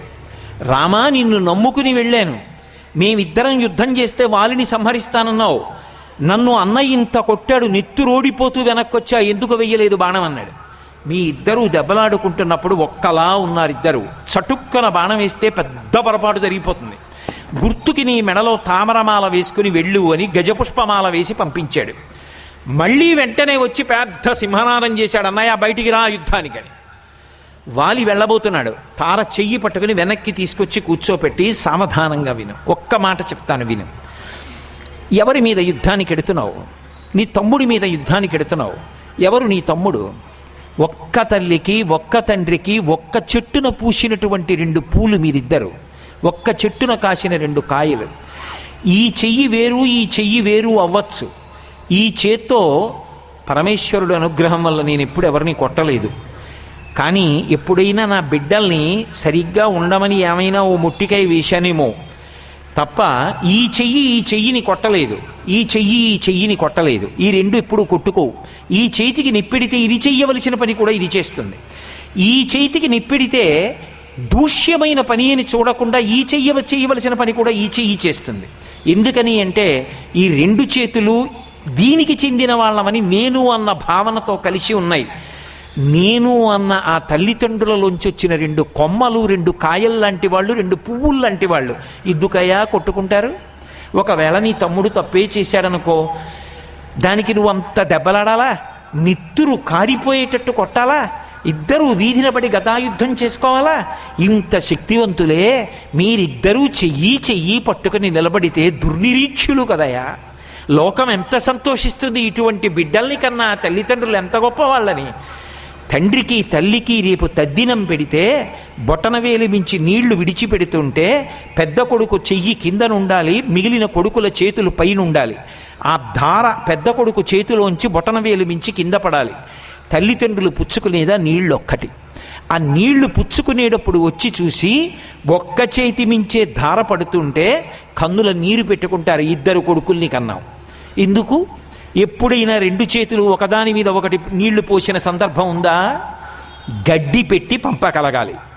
ఎవరు? భార్యలు. మీరిద్దరూ ఏ కొట్టుకు చచ్చినా మామయ్య గారి తద్దినానికి అత్తగారి తద్దినానికి కలిపి నీళ్లు వదలవలసిందే. భ్రష్టులై కన్న తల్లిదండ్రులకే కలిసి నీళ్లు విడిచిపెట్టని వాళ్ళని భర్తృస్థానంలో మేము ఎలా గౌరవిస్తాం? మీరు వెళ్ళి కలిసి తద్దినం పెట్టండి అని చెప్పగలగాలి. అదే ధర్మం. ఆ శక్తి వాళ్ళకున్నది. వాళ్ళు ధర్మాన్ని నిలబెట్టగలరు. అలా పెట్టనప్పుడు తల్లిదండ్రులు చిన్నబుచ్చుకోవట్లా, ఏడవట్లా? తప్పు కాదు. ఎందుకయ్యా తమ్ముడితో యుద్ధం చేస్తావు? లాలనీయోహితే భ్రాత. పైగా యవీయా ఏషణ వానరహ, వానరుడయ్యా, తెలిసి తెలియనివాడు తమ్ముడు, నీకన్నా చిన్నవాడు. లాలనీయోహితే భ్రాత, తమ్ముడంటే కొడుకులాంటి వాడు. తప్పు చేశాడనుకో ఊరుకో, మందలించు, చెప్పు. వాడే దూరంగా జరిగిపోయాడనుకో, వాడి కర్మ. కానీ నీ దగ్గరికి వచ్చాడుగా, కొట్టకు, అనునయించు. అనునయించకుండా కొడతానంటావేమిటయ్యా? పైగా నీకొకటి చెప్పనా? నినాదస్య సంరంభో నైవ దల్పం హి కారణం. ఇప్పుడు నీ చేతిలో దెబ్బలు తిన్నాడా? అంత నిత్తురు కక్కాడా? మళ్ళీ వెంటనే వచ్చి నినాదం చేస్తున్నాడా? ఏదో కారణం లేకుండా ఎందుకు వచ్చాడు? ఏదో బలం చూసుకోకుండా ఎందుకు వచ్చాడు? నా మాట విను. ఏదో ఉంది. అది ఏదో నీకు తెలియదు, తొందరపడి వెళ్ళిపోతున్నావు. మీ ఇద్దరూ ఆడుకున్న జగడం వల్ల ఆఖరికి ఇద్దరిలో ఒకరే మిగిలిపోతే మిగిలిన వాళ్ళు ఎంత ఏడ్చినా ఇక 2వ వాళ్ళు రారు. నా మాట విను, మీరిద్దరూ కొట్టుకుని ఒకరు చచ్చిపోకూడదు, తప్పది. నువ్వు నీ తమ్ముణ్ణి లాలించు, లోపలికి పిలు. ఇప్పుడు కొట్టాను, నీకు బుద్ధి రాలేదా, ఎందుకు వచ్చావు యుద్ధానికి అని అడుగు. నీ తమ్ముడేగా, కూర్చోబెట్టి మాట్లాడు. పైవాడు కాదుగా, పిలవచ్చుగా, ఇంట్లోకి రావచ్చుగా, మాట్లాడుకోవచ్చుగా, నేను వదిననేగా, నాకు బిడ్డళ్ళంటి వాడుగా, చెప్పడానికి నాకు అధికారం ఉందిగా. అది తార గొప్పతనం రామాయణంలో అని ఒక మాట ఉంది. సుగ్రీవో విపులగ్రీవో, పైగా మహాబంధుర్మతస్తవ, లోకంలో అందరికన్నా బంధువన్నవాడెవరో తెలుసా? తోడపుట్టినవాడే. ఎంతమంది ఉండనివ్వండి, తోడపుట్టినవాడు రాలేదనుకోండి, చిన్నబుచ్చుకుంటారు, 10 మందిలో అవమానం అవుతుంది. నేను నా కూతురు పెళ్లి చేసినప్పుడు 10,000 మంది వచ్చి నా తమ్ముడు ఒక్కడు రాలేదనుకోండి, ఎంతమంది వచ్చినా అదేమిటండి వాళ్ళ తమ్ముడు రాలేదేమిటండి అని అడుగుతారు. 10,000 మంది వచ్చారని అడగారు. వాళ్ళ తమ్ముడు రావాలి కదండి, వాళ్ళ తమ్ముడు రాలేదేమండి, వాళ్ళ మరదలు రాలేదేమండి అని అడిగారు అనుకోండి, వాళ్ళ తమ్ముడు ఆయనతో మాట్లాడరండి, వాళ్ళ తమ్ముడికి ఆయనకి మాటలు లేవండి, ఈయన మాట్లాడతారు ఆయన మాట్లాడండి అన్నారు అనుకోండి, ఎంత గౌరవం సంపాదించుకున్నవాడినైనా నాకు అది ఎంత అవమానం. మీ మీద పెట్టకూడదు కాబట్టి నా మీద ఉదాహరణ పెట్టుకుంటున్నాను చెప్ప, నా జీవితం నిజమని మీరు అనుకోకూడదు సుమా. అది మర్యాద కాదు, మీ మీద పెట్టి నేను మాట్లాడకూడదు. ఏదైనా పవిత్రమైంది శోభనకరమైంది అయితే మీకు చెప్పాలి, ఏదైనా మనసు చిన్నబుచ్చుకునేదైతే నా మీద పెట్టుకోవాలి, అది మర్యాద. అందుకని నా మీద పెట్టుకుని చెప్తున్నాను. అయినప్పుడు పక్కన తోడ పుట్టినవాడు లేకపోవడం ఎంత అమర్యాదయ్యా. అదే సీతారామ కళ్యాణంలో అయితే జనకుడు పెళ్లి మాటలకి నా తమ్ముడు లేకుండా ఎలా, కుశధ్వజుడికి కబురు చేసి పిలిపించాడు, పిలిపించి మాట్లాడాడు. అన్నదమ్ములంటే ఎలా బ్రతకాలో నేర్పింది తార. సుగ్రీవో విపులగ్రీవో, ఎందుకయా తమ్ముడి మెడలు విరిచేస్తానంటావు, పిలిచి మాట్లాడు, చక్కగా ఇద్దరూ మాట్లాడుకోండి. నేను ఒక మాట చెప్పనా, అంగదుణ్ణి సరిహద్దులకు పంపించి గూఢచారుల వలన తెలుసుకున్నాను, నీ తమ్ముడు సామాన్యుడు కాడు. రామచంద్రమూర్తితో ఒప్పందం చేసుకున్నాడు. రాముడు అరివీర భయంకరుడు. నివాస వృక్ష సాధూనాం ఆపన్నానాం పరాగతి ఆర్తానాం సంశ్రయశ్చైవ యశశ్చైకభాజనం. బహుశః రామాయణంలో మారీచుడి తర్వాత రాముడి యొక్క గొప్పతనాన్ని అంత బాగా చెప్పింది ఒక్క తారే, ఎవ్వరూ చెప్పల. సీతమ్మ కూడా ఇంత బాగా చెప్పల. ఎవరు చెప్పారు అంటే తార చెప్పింది. రాముడంటే ఎవరో తెలుసా? నివాస వృక్ష సాధూనాం, ఆయన నమ్ముకున్న వాళ్ళ పాలిట చెట్టు దగ్గరికి మనం వెళ్ళిపోయామనుకోండి, చెట్టు కిందకి ఎంత ఎండగా ఉండనివ్వండి నీడనిస్తుంది, తనకి కాసిన ఫలాన్ని ఇస్తుంది. అలా ఇచ్చేటప్పుడు స్త్రీ పురుష పండిత పామర కుల మత వర్ణ వర్గ ధనిక భేద విచక్షణ పాటించదు. దాని పాదముల దగ్గరికి వెళ్ళాడు, నీడనిచ్చేస్తుంది. నేను ఇక్కడ నుంచి చెట్టు ఇలా రా అంటే మాత్రం రాదు. రాముడు అంతే. రాముడి పాదముల దగ్గరికి వెళ్ళాడు, సుగ్రీవుణ్ణి కాపాడతానని ప్రతిజ్ఞ చేశాడు. రాముడంటే అటువంటి చెట్టు ఇంకొకటి ఉందనుకుంటున్నావేమో. నివాస వృక్ష సాధూనాం ఆపన్నానాం పరాగతి ఆర్తానాం సంశ్రయశ్చైవ యశశ్చైకభాజనం, అదొక్కటే చెట్టు. ఆ ఒక్క చెట్టు కిందకి సుగ్రీవుడు చేరిపోయాడు. నా మాట విని తమ్ముణ్ణి పిలిచి మాట్లాడు, తొందరపడి యుద్ధానికి వెళ్ళకు. రాముడి అండ సుగ్రీవుడికి ఉంది. మీరిద్దరూ పగలు పెంచుకుని ఇలా ఒకరి మీద ఒకరు కక్ష కట్టుకుని ఒకరు ఇంకొకరి ఆశ్రయాలు పొందితే అక్కరలేని ప్రమాదం వస్తుంది నాథా అంది. నీ మాట విననని త్రోసిరాజని వెళ్ళిపోయాడు. వెళ్ళిన వాలి తిరిగి రాలేదు. తార మాట్లాడిన మాటలు వింటుంటే కిష్కింధకాండలో తారాప్రసంగం చదివితే అన్నదమ్ములన్న వాళ్ళు ఎలా బ్రతకాలో, అన్నదమ్ములంటే ఎంత ప్రేమగా ఉండాలో, ఏ విషయాలు వివాదాస్పదమో మీ పక్కన పెట్టి లోకంలో దెబ్బలాడుకునే విషయం ఒకటైనా ఉంటుంది. ప్రేమగా మాట్లాడుకోవడానికి 1,00,000 ఉంటాయి. అందులో కలిసి పెరిగినటువంటి వాళ్ళకి ఎన్ని విషయాలు ఒకళ్ళకి తెలిసి ఉంటాయి. ఒరే అన్నయ్య చిన్నప్పుడు నువ్వు అలా చేశావు, ఒరే తమ్ముడు నువ్వు ఇలా చేసేవాడివిరా అని ఇద్దరూ కలిసి పక్క నవ్వుకుంటూ ఎంత సంతోషంగా గడిపి ఆయుర్దాయం పెంచుకోవచ్చు. ఏదో అక్కర్లేని విషయం ఒక్కదానికి గుప్తంగా మనసులో ఏదో పెట్టుకుని మాటలు మానేసి దెబ్బలాట్లు పెట్టుకుని పరమ అసహ్యకరమైన సంస్కారరహితమైన జీవితాన్ని జీవిస్తారా? ఎంత అన్యాయం! దిద్దడానికి ప్రయత్నించి మాట్లాడింది ఎవరు రామాయణంలో? తార మాట్లాడింది. అసలు అంతేకాదు, ఒక పురుషుడు ఎంత కీర్తి సంపాదించుకున్నవాడు కానివ్వండి, ఆయన కీర్తి ఇనుమడించినా, ఆయన కీర్తిని మొదలంటా నశించిపోయినా ఎవరి వలన అంటే స్త్రీ వలననే.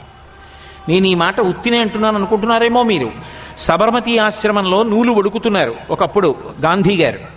ఆయన దగ్గరికి వెళ్ళి మహిళా కార్యకర్తలు అడిగారు, రామాయణంలో రాముడు గొప్ప సీతమ్మ గొప్ప అని అడిగారు. ఆయన ఒక క్షణం ఆలోచించకుండా సీతమ్మ గొప్ప అన్నారు. గౌరవించాలి కదూ. మహిళా కార్యకర్తలు అన్నారు, బహుశా మహిళా కార్యకర్తలం వచ్చాం కాబట్టి మీరు ఈ మాట అన్నారన్నారు. ఆయన వెంటనే రాట్నం ఆపన్నారు, కాదు, సీతమ్మయే గొప్ప. మహాత్మా గాంధీ ఎంత పోరాట యోధుడో అంత గొప్ప శీల వైభవం, సంస్కారం, అంత సంస్కృతి, అన్ని విషయాలు తెలిసిన్నవారు, అన్ని విషయాలు చదువుకున్నవారు మహానుభావుడు. ఆయన అన్నారు, నేను 2 సందర్భాలు చెప్తాను, మీరు పరిశీలించండి. అసలు రామాయణంలో కష్టం ఎవరిది? సీతమ్మది.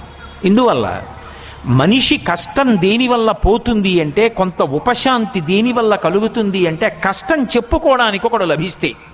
ఒకడు దొరికాడు అనుకోండి కష్టం చెప్పడానికి, అక్కడతో ఆ కష్టం పోతుంది, కొంత శాంతి లభిస్తుంది. అమ్మయ్య, మనసు బరువు దిగినట్టుగా ఉందండి, ఇవాళ మీతో కష్టం చెప్పుకుంటే అంటారు. తన కష్టం చెప్పుకోవడానికి ఓ మనిషి లేరనుకోండి, అంతకన్నా బాధ ఇంకోటి ఉంటుందా? రాముడికి కష్టం చెప్పుకోవడానికి హనుమ ఉన్నారు, లక్ష్మణస్వామి ఉన్నారు, వానరులు ఉన్నారు. సీతమ్మకి ఎవరున్నారు? ఎవ్వరూ లేరు. లంబకర్ణ లలాటంచ లంబోదర పయోధరాం లంబోష్టీం లంబచుబుకాం లంబాస్యాం లంబజానుకాం అని పరమభయంకరమైనటువంటి స్త్రీలందరూ పరివేష్టించి ఉన్నారు. ఇంతమంది స్త్రీలు పరివేష్టించి ఉండగా ఆమె ఎవరికి చెప్పుకుంటుంది కష్టం? అందరూ చుట్టూ ఉన్నవాళ్ళు రాక్షసులే. ఎవరితో ఏం చెప్తే రావణాసురుడి దగ్గరికి వెళ్ళి చెప్పేస్తారో. కష్టమంతా సీతమ్మది. అంత కష్టాన్ని ఆవిడ భరించింది కాబట్టి రాముడి యొక్క కీర్తి నిలబడింది. 2, అంత కష్టంలో ఉన్న సీతమ్మ దగ్గరికి ఒక రోజున చటుక్కున హనుమ వచ్చారు. ఆవిడ ఊహించలేదు, అనుకోకుండా వచ్చారు. వచ్చి అన్నారు, అమ్మా నువ్వు వచ్చి నా యొక్క భుజస్కంధముల మీద కూర్చో అమ్మా, నిన్ను తీసుకెళ్లి ప్రస్రవణ పర్వత శిఖరముల మీద కూర్చున్న రామచంద్రమూర్తి యొక్క పాదార విందముల యందు సమర్పించి కృతకృత్యుడనవుతానన్నారు. నేను రాను, నువ్వు చూస్తే బొటనవేలంతున్నావు. ఎందుకని అప్పటికి ఆయన స్వరూపాన్నంతటినీ సంక్షిప్తం చేశారు. బొటనవేలంతున్నారు, పిల్లంతున్నారు, నీకింత భుజం, దాని మీద నేను కూర్చోనా? ఒకవేళ తీసుకెడుతున్నప్పుడు జారి పడిపోతే నేను రానని అమ్మ నవ్వింది. బ్రహ్మచారేమో అలా అమ్మ అనేటప్పటికీ ఆయనకి బాధ కలిగింది. అమ్మ హనుమంటే ఇంతే అనుకుంటున్నావా? మేరుమందర సంకాశౌ భబౌదీప్తానల ప్రభాగ్రత వ్యవతస్తే చ సీతాయా వనరోత్తమ.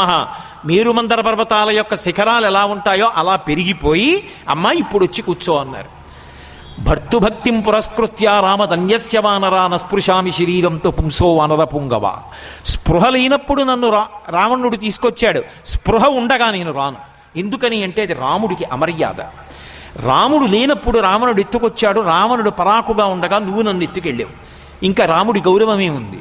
కాదు, రాముడు రావాలి, సముద్రానికి సేతువు కట్టాలి, యుద్ధం జరగాలి, మండిత విస్ఫులింగ విషమ జ్వలితానల కీలలు అబ్జ గర్భాండము నిండ రామ వసుధాదిపుడేశడు వజ్రసాధనా ఖండిత పంక్తి కంట కణకంఠ పురాంతక శైలచాలనొద్దండ బల ప్రచండ పురతండ విఖండన చండకాండముల్. అటువంటి బాణ పరంపరల చేత కాంచలలంక దగ్ధమవ్వాలి, రావణ సంహారం అవ్వాలి, నన్ను తీసుకెళ్ళాలి. అప్పుడే రాముడికి కీర్తి. నువ్వు తీసుకెడుతున్నావని వచ్చేస్తే రాముడికి అపకీర్తి. నేను రానంది. ఇంత కష్టాన్ని సహించింది తప్ప రాముడికి అపకీర్తి రావడాన్ని ఆవిడ అంగీకరించలేదు. అటువంటి సాధ్వీమణి సీతమ్మ కాకపోయి ఉంటే, పైగా బ్రహ్మగారు వాల్మీకి మహర్షికి వరం ఇచ్చారు, నువ్వు ఆచమనం చేస్తే ఆచమనం చేసినటువంటి ఉత్తర క్షణంలో రామాయణంలో ఉన్నటువంటి వ్యక్తుల యొక్క మనస్సులలో కదిలినటువంటి భావనలు కూడా నీకు గోచరమవుతాయని వరమిచ్చారు. ఒక్కటి ఆలోచించండి, నా నోటితో నేను అనను కానీ ఒక్కటి సంకేతిస్తాను.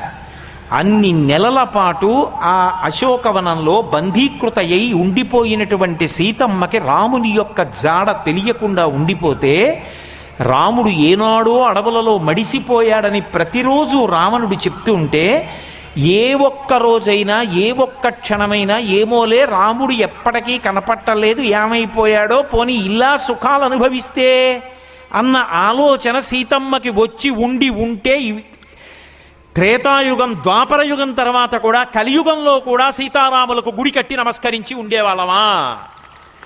మనసు కూడా మలినము కాకుండా నిలబడినటువంటి తల్లి సీతమ్మ. అందువల్ల రాముడి ఖ్యాతి నిలబడింది, సీతారాములని పిలిచారు. కాదా రామాయణంలో రాముని కన్నా సీతమ్మ గొప్ప కాదా అని అడిగారు మహాత్మా గాంధీ. వచ్చిన మహిళా కార్యకర్తల నమస్కారం పెట్టి చాలా అద్భుతమైన మాట చెప్పారన్నారు. ఒక్కొక్క తల్లి పాతివ్రత్యం, ఒక్కొక్క తల్లి వైభవం అంత గొప్పగా ప్రకాశించింది. తమ స్వార్థం చూసుకున్నవారు కాదు, లోకములకు ఎంత గౌరవాన్ని తీసుకురావాలి, ఎంత విశాల దృక్పథంతో ప్రవర్తించాలి అని చూసిన వాళ్లే తప్ప కేవలంగా ఏదో నా స్వార్థం నేను ఇలా బతికేస్తే ఎలా అని చూసుకున్నటువంటి స్త్రీలు కావ్యపురాణాలలో కనపడరు. అసలు లోకంలో ఎంత దారి తప్పినవాడు కానివ్వండి, పశ్చాత్తాపం పొందినప్పుడు మొట్టమొదట జ్ఞాపకం వచ్చేది ఎవరొస్తారు అంటే లోకంలో అమ్మే వస్తుంది. నేను దీన్ని వివరించడం సాధ్యం కాదు, కానీ సాధ్యం కాదు అని ఎందుకంటున్నానంటే ఎక్కువ సమయం అవసరం అవుతుంది కాబట్టి. మీరు ఎవరి చరిత్ర చూడండి, ఎవరైనా జీవితంలో చాలా తప్పులు చేసి పశ్చాత్తాపడవలసిన సందర్భం వస్తే మొదట గుర్తొచ్చేది, కళ్ళ నీళ్ళొచ్చేది ఎవరి వలన అంటే అమ్మ జ్ఞాపకానికి వచ్చి అమ్మ పెట్టిన అన్నం, ఏడ్చిన ఏడుపు గుర్తొచ్చి ఏడుస్తాడు. దానికి ఎవరు మినహాయింపు కారు. అమ్మ అనేటటువంటిది అంత గొప్ప వ్యక్తి. అందుకే ఎవరైనా సరే కారాగారవాసానికి వెళ్ళిపోయే ముందు కూడా మొదట స్మరించేది ఎవరిని అంటే వృద్ధురాలైపోయిన తల్లి ఉండిపోయిందని బాధపడుతూ ఉంటారు. ఇంతకన్నా వివరణ నేను చెయ్యక్కర్లేదు. పశ్చాత్తాపడేటప్పుడు మొదట గుర్తొచ్చేది అప్పుడు, ఇప్పుడు, ఎప్పుడు అమ్మే. అమ్మ వృద్ధాప్యంలో బాధపడకుండా నేను ఇలా ఉండకుండా ఉంటే ఎంత బాగుండేదో అన్న మాట మనిషిని కాల్చేస్తుంది ఆ భావన. అందుకే శ్రీనాథ మహాకవి పట్టుకున్నాడు ఈ తత్వాన్ని. గుణనిధి ఉపాఖ్యానం మీకెవ్వరికీ తెలియంది కాదు. గుణనిధి చిట్ట చివర పశ్చాత్తాపం పొందే ముందు ఒక మాట చెప్పాడు. ఇక చచ్చిపోతాడనగా అన్నం కూడా దొరకకుండా పోయిన నాడు ఒక మాట అంటాడు. అరుణ గభస్తిబింబముదయాద్రిపైన్ పొడతేరా గిన్నెలో పెరుగును వంటకంబు వడపంబిలయున్ కుడువంగ పెట్టు నిర్భర కరుణా ధురీణయగు అమ్మకు అమ్మ ప్రాణము ప్రాణము ప్రాణము అమ్మయున్నదే హరహర ఎవ్వరింక కడుపారగ పెట్టెదరిప్సితాన్నముల్ అన్నాడు. అప్పుడు ఏడిచాడు. నేను ఎన్ని తప్పులు చేసి రాత్రొచ్చి పడుకున్నా సూర్యోదయం అయ్యేటప్పటికీ గిన్నెలో పెరుగు, అన్నం, ఓ కూర, వడపిందెలుయున్, ఇప్పటికీ ద్రవిడ దేశంలో వడ్డిస్తూ ఉంటారు. చిన్న చిన్న మామిడి పందులు పులియపెట్టి వడ్డిస్తారు. ఆ వడపిందెలయున్ కొని తెచ్చి కుడువంగ పెట్టు, పరమ ప్రేమతో నాన్న తిను, నాన్న తిను అని నా నోట్లో పెట్టిన నిర్భర కరుణా ధురీణయగు ప్రాణము ప్రాణము అమ్మయున్నదే. రాశీభూతమైన కారుణ్యం మా అమ్మ ఉన్నదే. అలాంటి అమ్మ లోకంలో ఎక్కడుంటుంది? హరహర ఎవ్వరిక కడుపారగా పెట్టెదరి ఇప్సితాన్నముల్. ఇంకా నాకు కడుపార అన్నం పెట్టేవాళ్ళు ఎవరు? ఆ అమ్మ ఏడుస్తూ ఉంటుందే నా కొడుకు కనపడలేదని, ఇది చాలదా అని అప్పుడు ఏడిచాడు. నేను ఈ సందర్భంలో అమ్మ గొప్పతనాన్ని, స్త్రీ వైశిష్ట్యాన్ని ఆవిష్కరించడం కోసం ఒక విషయాన్ని మనవి చేస్తాను. నేను ఒకనకొకప్పుడు ఒక సభకి వెళ్ళాను. ఆ సభలో తల్లిదండ్రుల్ని విడిచిపెట్టి చిన్న వయస్సులోనే రైళ్లల్లోనూ వాటిల్లోనూ తిరిగి చిల్లర దొంగతనాలు చేస్తూ అక్కర్లేని వ్యసనాలకు అలవాటు పడిపోయిన పిల్లల్ని తీసుకొచ్చి సంస్కరించి చదివిస్తున్న ఒక సంస్థకి ముఖ్య అతిథిగా వెళ్ళా. ఆ రోజు ప్రసంగం చేస్తూ ఆ పిల్లల్ని అడిగా, మీ తల్లిగారు ఎవరు, మీ తండ్రి గారు ఎవరు, ఎక్కడుంటారని. వాళ్ళు చెప్పలేదు. వాళ్ళు అంత మూర్ఖత్వానికి అలవాటు పడిపోయారు, వాళ్ళు చెప్పలేదు. నేను ఆ రోజు ప్రసంగం చేస్తూ ఒక మాట చెప్పా. మీ అమ్మగారు బహుశా ఎవరింట్లోనో దాసిగా ఉండి ఉంటుంది. నువ్వు మీ అమ్మకి చెప్పకుండా రైళ్లల్లో తిరిగి ఈ చిల్లర దొంగతనాలతో సుఖాలు అనుభవించచ్చని వెళ్ళిపోయావు. మీ అమ్మ నువ్వు కనపడక ఇళ్లల్లో పాచి పని కూడా మానేసి అన్నం కూడా తినకుండా ఊళ్ళన్నీ వెతుకుతూ రైల్వే స్టేషన్ల దగ్గర, బస్టాండ్ల దగ్గర నా కొడుకు కనపడతాడేమోనని మీ ఇంట్లో పాకలో ఎక్కడైనా నీ ఫోటో ఉంటే అందరికీ చూపించి తిరుగుతుంటే మీ నాన్న ఎన్నాళ్ళు తిరగతావే, పోయినవాడు పోయాడు, ఇంటి పట్టునుండవని మీ అమ్మని కొట్టుంటాడు. దెబ్బలు తిని కూడా ఏడుస్తూ అన్నం కనపడినా నువ్వెక్కడో ఉండి తిన్నావో తినలేదో అని మీ అమ్మ అన్నం తినకుండా మంచం పట్టి శోకమూర్తి అయి ఉండి ఉంటుంది. నీవు కనపడితే చాలని కళ్ళల్లో ఒత్తులు వేసుకుని కన్నీటి మాటున ఎవరైనా నీలాంటి పిల్లాడు కనపడితే నువ్వేమో అని ఉలిక్కి పడి లేస్తూ ఉంటుంది. ఈ పాపం నిన్ను కాల్చదా మీ అమ్మ ఏడుస్తుంటే అని అడిగా. అది చెప్పి నేను ఇంటికి వెళ్ళిపోయాను. అందులో 2 పిల్లలు ఆ రోజు రాత్రి నిర్వాహకుల దగ్గరికి వెళ్ళి వాళ్ళు ఉన్న ఊళ్ళు వాళ్ళ చిరునామాలు చెప్పి, అయ్యా మేము ఇక్కడ ఉన్నామండి, ఆ ప్రసంగం విన్న తర్వాత మేము ఇప్పుడు మా అమ్మని చూస్తామా అనిపిస్తోంది, మా అమ్మ ఆఖరి ఊపిరి తీయక ముందు వెళ్ళిపోవాలి మా అమ్మ దగ్గరికి, మమ్మల్ని మీరు పంపిస్తారా, దొంగ రైలు అలవాటు పడిపోయిన వాళ్ళం కాబట్టి ఎక్కి వెళ్ళిపోవా అంటే వాళ్ళిద్దరినీ తీసుకెళ్ళి దిగబెట్టేశారు వాళ్ళ అమ్మ దగ్గర. మేము అక్కడ చదువుకుని బాగుపడడం కన్నా మా అమ్మ దగ్గర ఇంకెప్పుడూ తప్పు చేయకుండా బతుకుతామన్నారు. నేను ఎందుకు చెప్తున్నానంటే నా గొప్ప కాదు, అమ్మ అన్న మాట మనిషి మారడానికి ఔషధం, అమ్మ అన్న మాట పశ్చాత్తాపంలో కూడా చివరి హద్దు. ఎక్కడెక్కడ మనిషికి పునర్జన్మ ఉన్నా అక్కడక్కడ అమ్మ ఉండే ఉంటుంది తప్పకుండా. ఆ అమ్మతనం ఎక్కడుంటుంది అంటే స్త్రీ ఎందుంటుంది. అంత గొప్ప స్త్రీ వైశిష్ట్యం. ఈ జాతికి ఎనలేని కీర్తి ప్రతిష్టలు తెచ్చిపెట్టినటువంటి స్త్రీమూర్తులు ఎందరో ఉన్నారు, మహాతల్లులు. ఒక రంగం కాదు, నేను ఎంతమందిని జ్ఞాపకం చేసుకోగలను, ఎంతమందికి నేను ఇవాళ పరమ సంతోషంతో వాళ్ళ పాదాల మీద మల్లెదండ వెయ్యగలను. కానీ అటువంటి వాళ్ళని స్మరించకపోవడం కూడా దోషమే. ఎనలేని కీర్తి ప్రతిష్టలు ఎంత కష్టపడి తెచ్చి అసలు భారతదేశంలో స్త్రీ అంటే ఇంత గొప్పగా ఉంటుందని ప్రతిష్ట తెచ్చిన వాళ్ళు ఎందరో. ఒక రంగంలో వాళ్ళు కారు, ఎన్ని రంగాలకు చెందిన వాళ్ళు ఉన్నారో. మనకి మీరాబాయి లేదు, భక్తిలో చిన్నతనం నుంచి కృష్ణ భగవానుడే భర్త అని నమ్మి సేవించి మహాతల్లి ఎన్ని కీర్తనలు పాడిందో. ఆయన ఉన్నాడు అని నమ్మి తండ్రి పంపించినటువంటి విషాన్ని తాగేస్తే కృష్ణ పరమాత్మ ఆ విషాన్నంతటినీ తాను పుచ్చేసుకొని పాలరాతి విగ్రహం నల్లగా అయిపోయింది. ఆమె అలాగే ఉంది. ఆమె నమ్ముకున్న కృష్ణుడు ఉన్నాడు అనడానికి నిదర్శనం కనబడితే ఆ రోజున అందరూ ఆవిడ కాళ్ళ మీద పడితే, కృష్ణ నువ్వు ఇలా అయిపోవడం నేను చూడలేను అంటే మళ్ళీ నల్లటి విగ్రహం తెల్లగా మారింది. ఆ తల్లి చిట్ట చివరి రోజులో బృందావనంలో కీర్తనలు పాడుకుంటూ ఉండిపోతే ఆవిడ దగ్గరికి ఒక సాధువు, బృందావనంలో ఉన్న వ్యక్తి కూడా వెడితే ఆ సాధువు దర్శనానికి మీరాబాయి గారు వెళ్ళింది. ఆడవాళ్ళని లోపలికి రానివ్వం, ఆడవాళ్ళని చూడమన్నాడు ఆయన. ఆవిడేమి నిరుత్తురురాలు కాలేదు. ఆవిడంది, నాకు తెలిసి బృందావనంలో కృష్ణుడు ఒక్కడే పురుషుడు, కృష్ణుడు కాకుండా వేరొకరు కూడా పురుషుడు ఉన్నాడా అన్నావిడ. అది ఆవిడ భక్తి.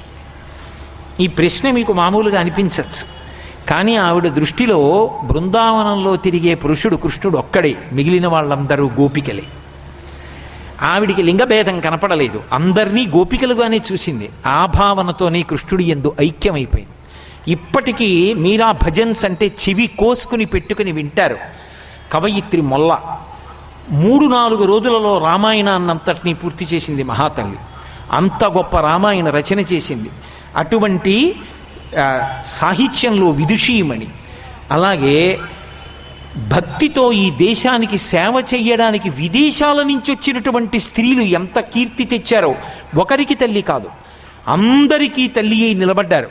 ఒకప్పుడు ఎక్కడో విదేశాలలో జన్మించినటువంటి వనిత మార్గరెట్ ఎలిజబెత్ నోబెల్ ఆవిడ పేరు. ఆవిడ వివేకానంద స్వామి ప్రసంగాలు విని భారతదేశానికి వచ్చేసింది.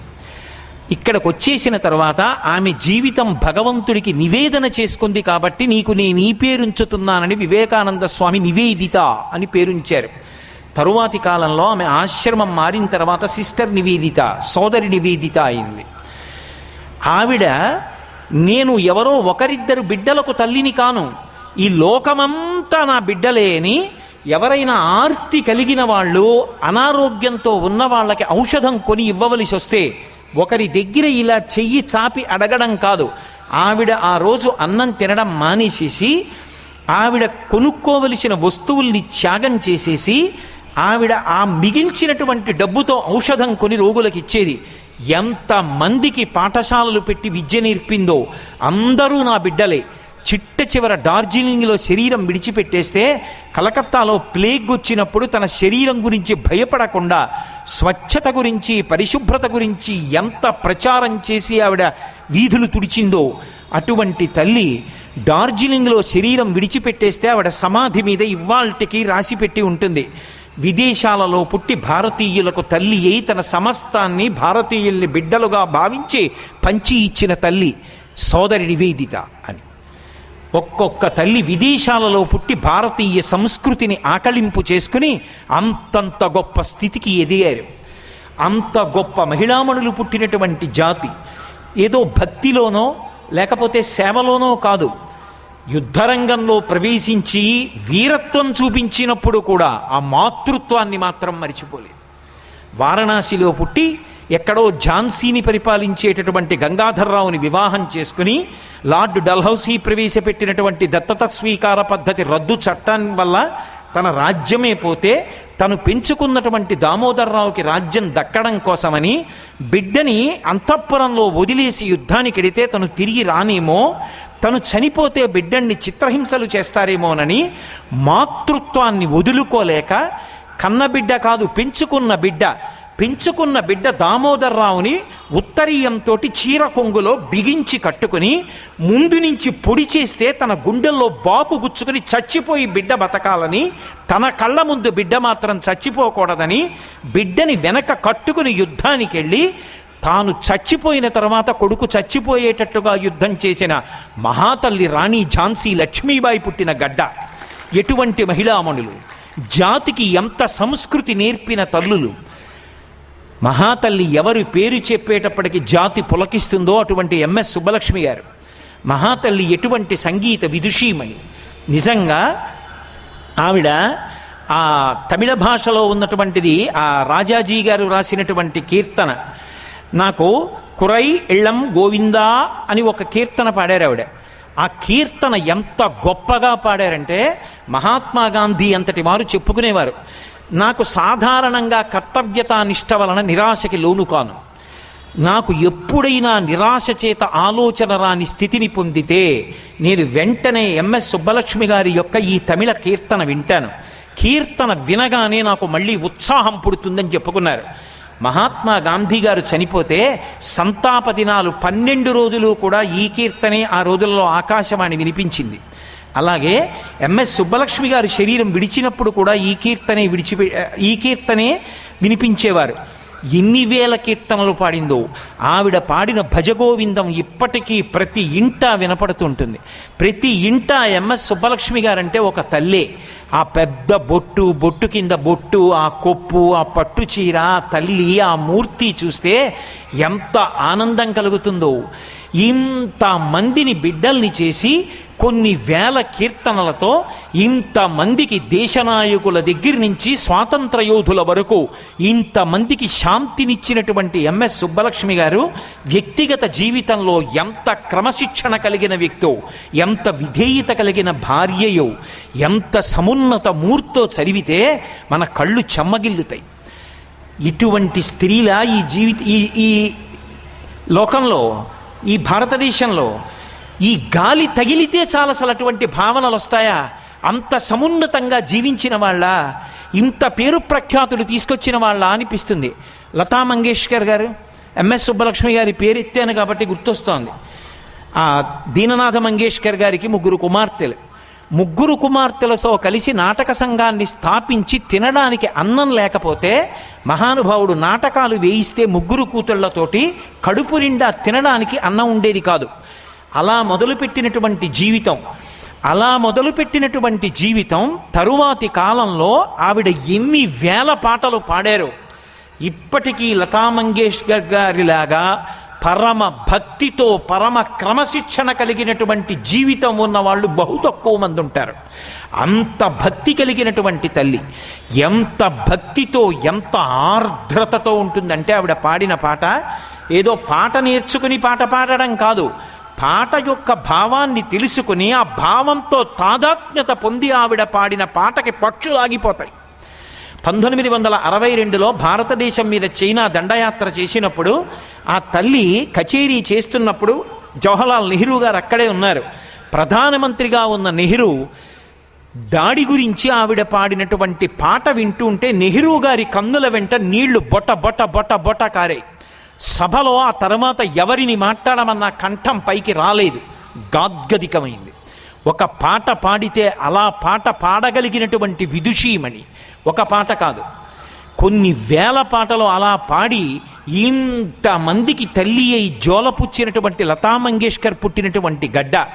వ్యక్తిగత జీవితంలో అంత కష్టాలలోంచి వచ్చి అన్ని కోట్లు సముపార్జించిన నియమం తప్పకుండా, క్రమశిక్షణ తప్పకుండా అంత పరమ భక్తితో కూడినటువంటి జీవితాన్ని గడిపినటువంటి తల్లి తెలుగునాట భానుమతి రామకృష్ణ.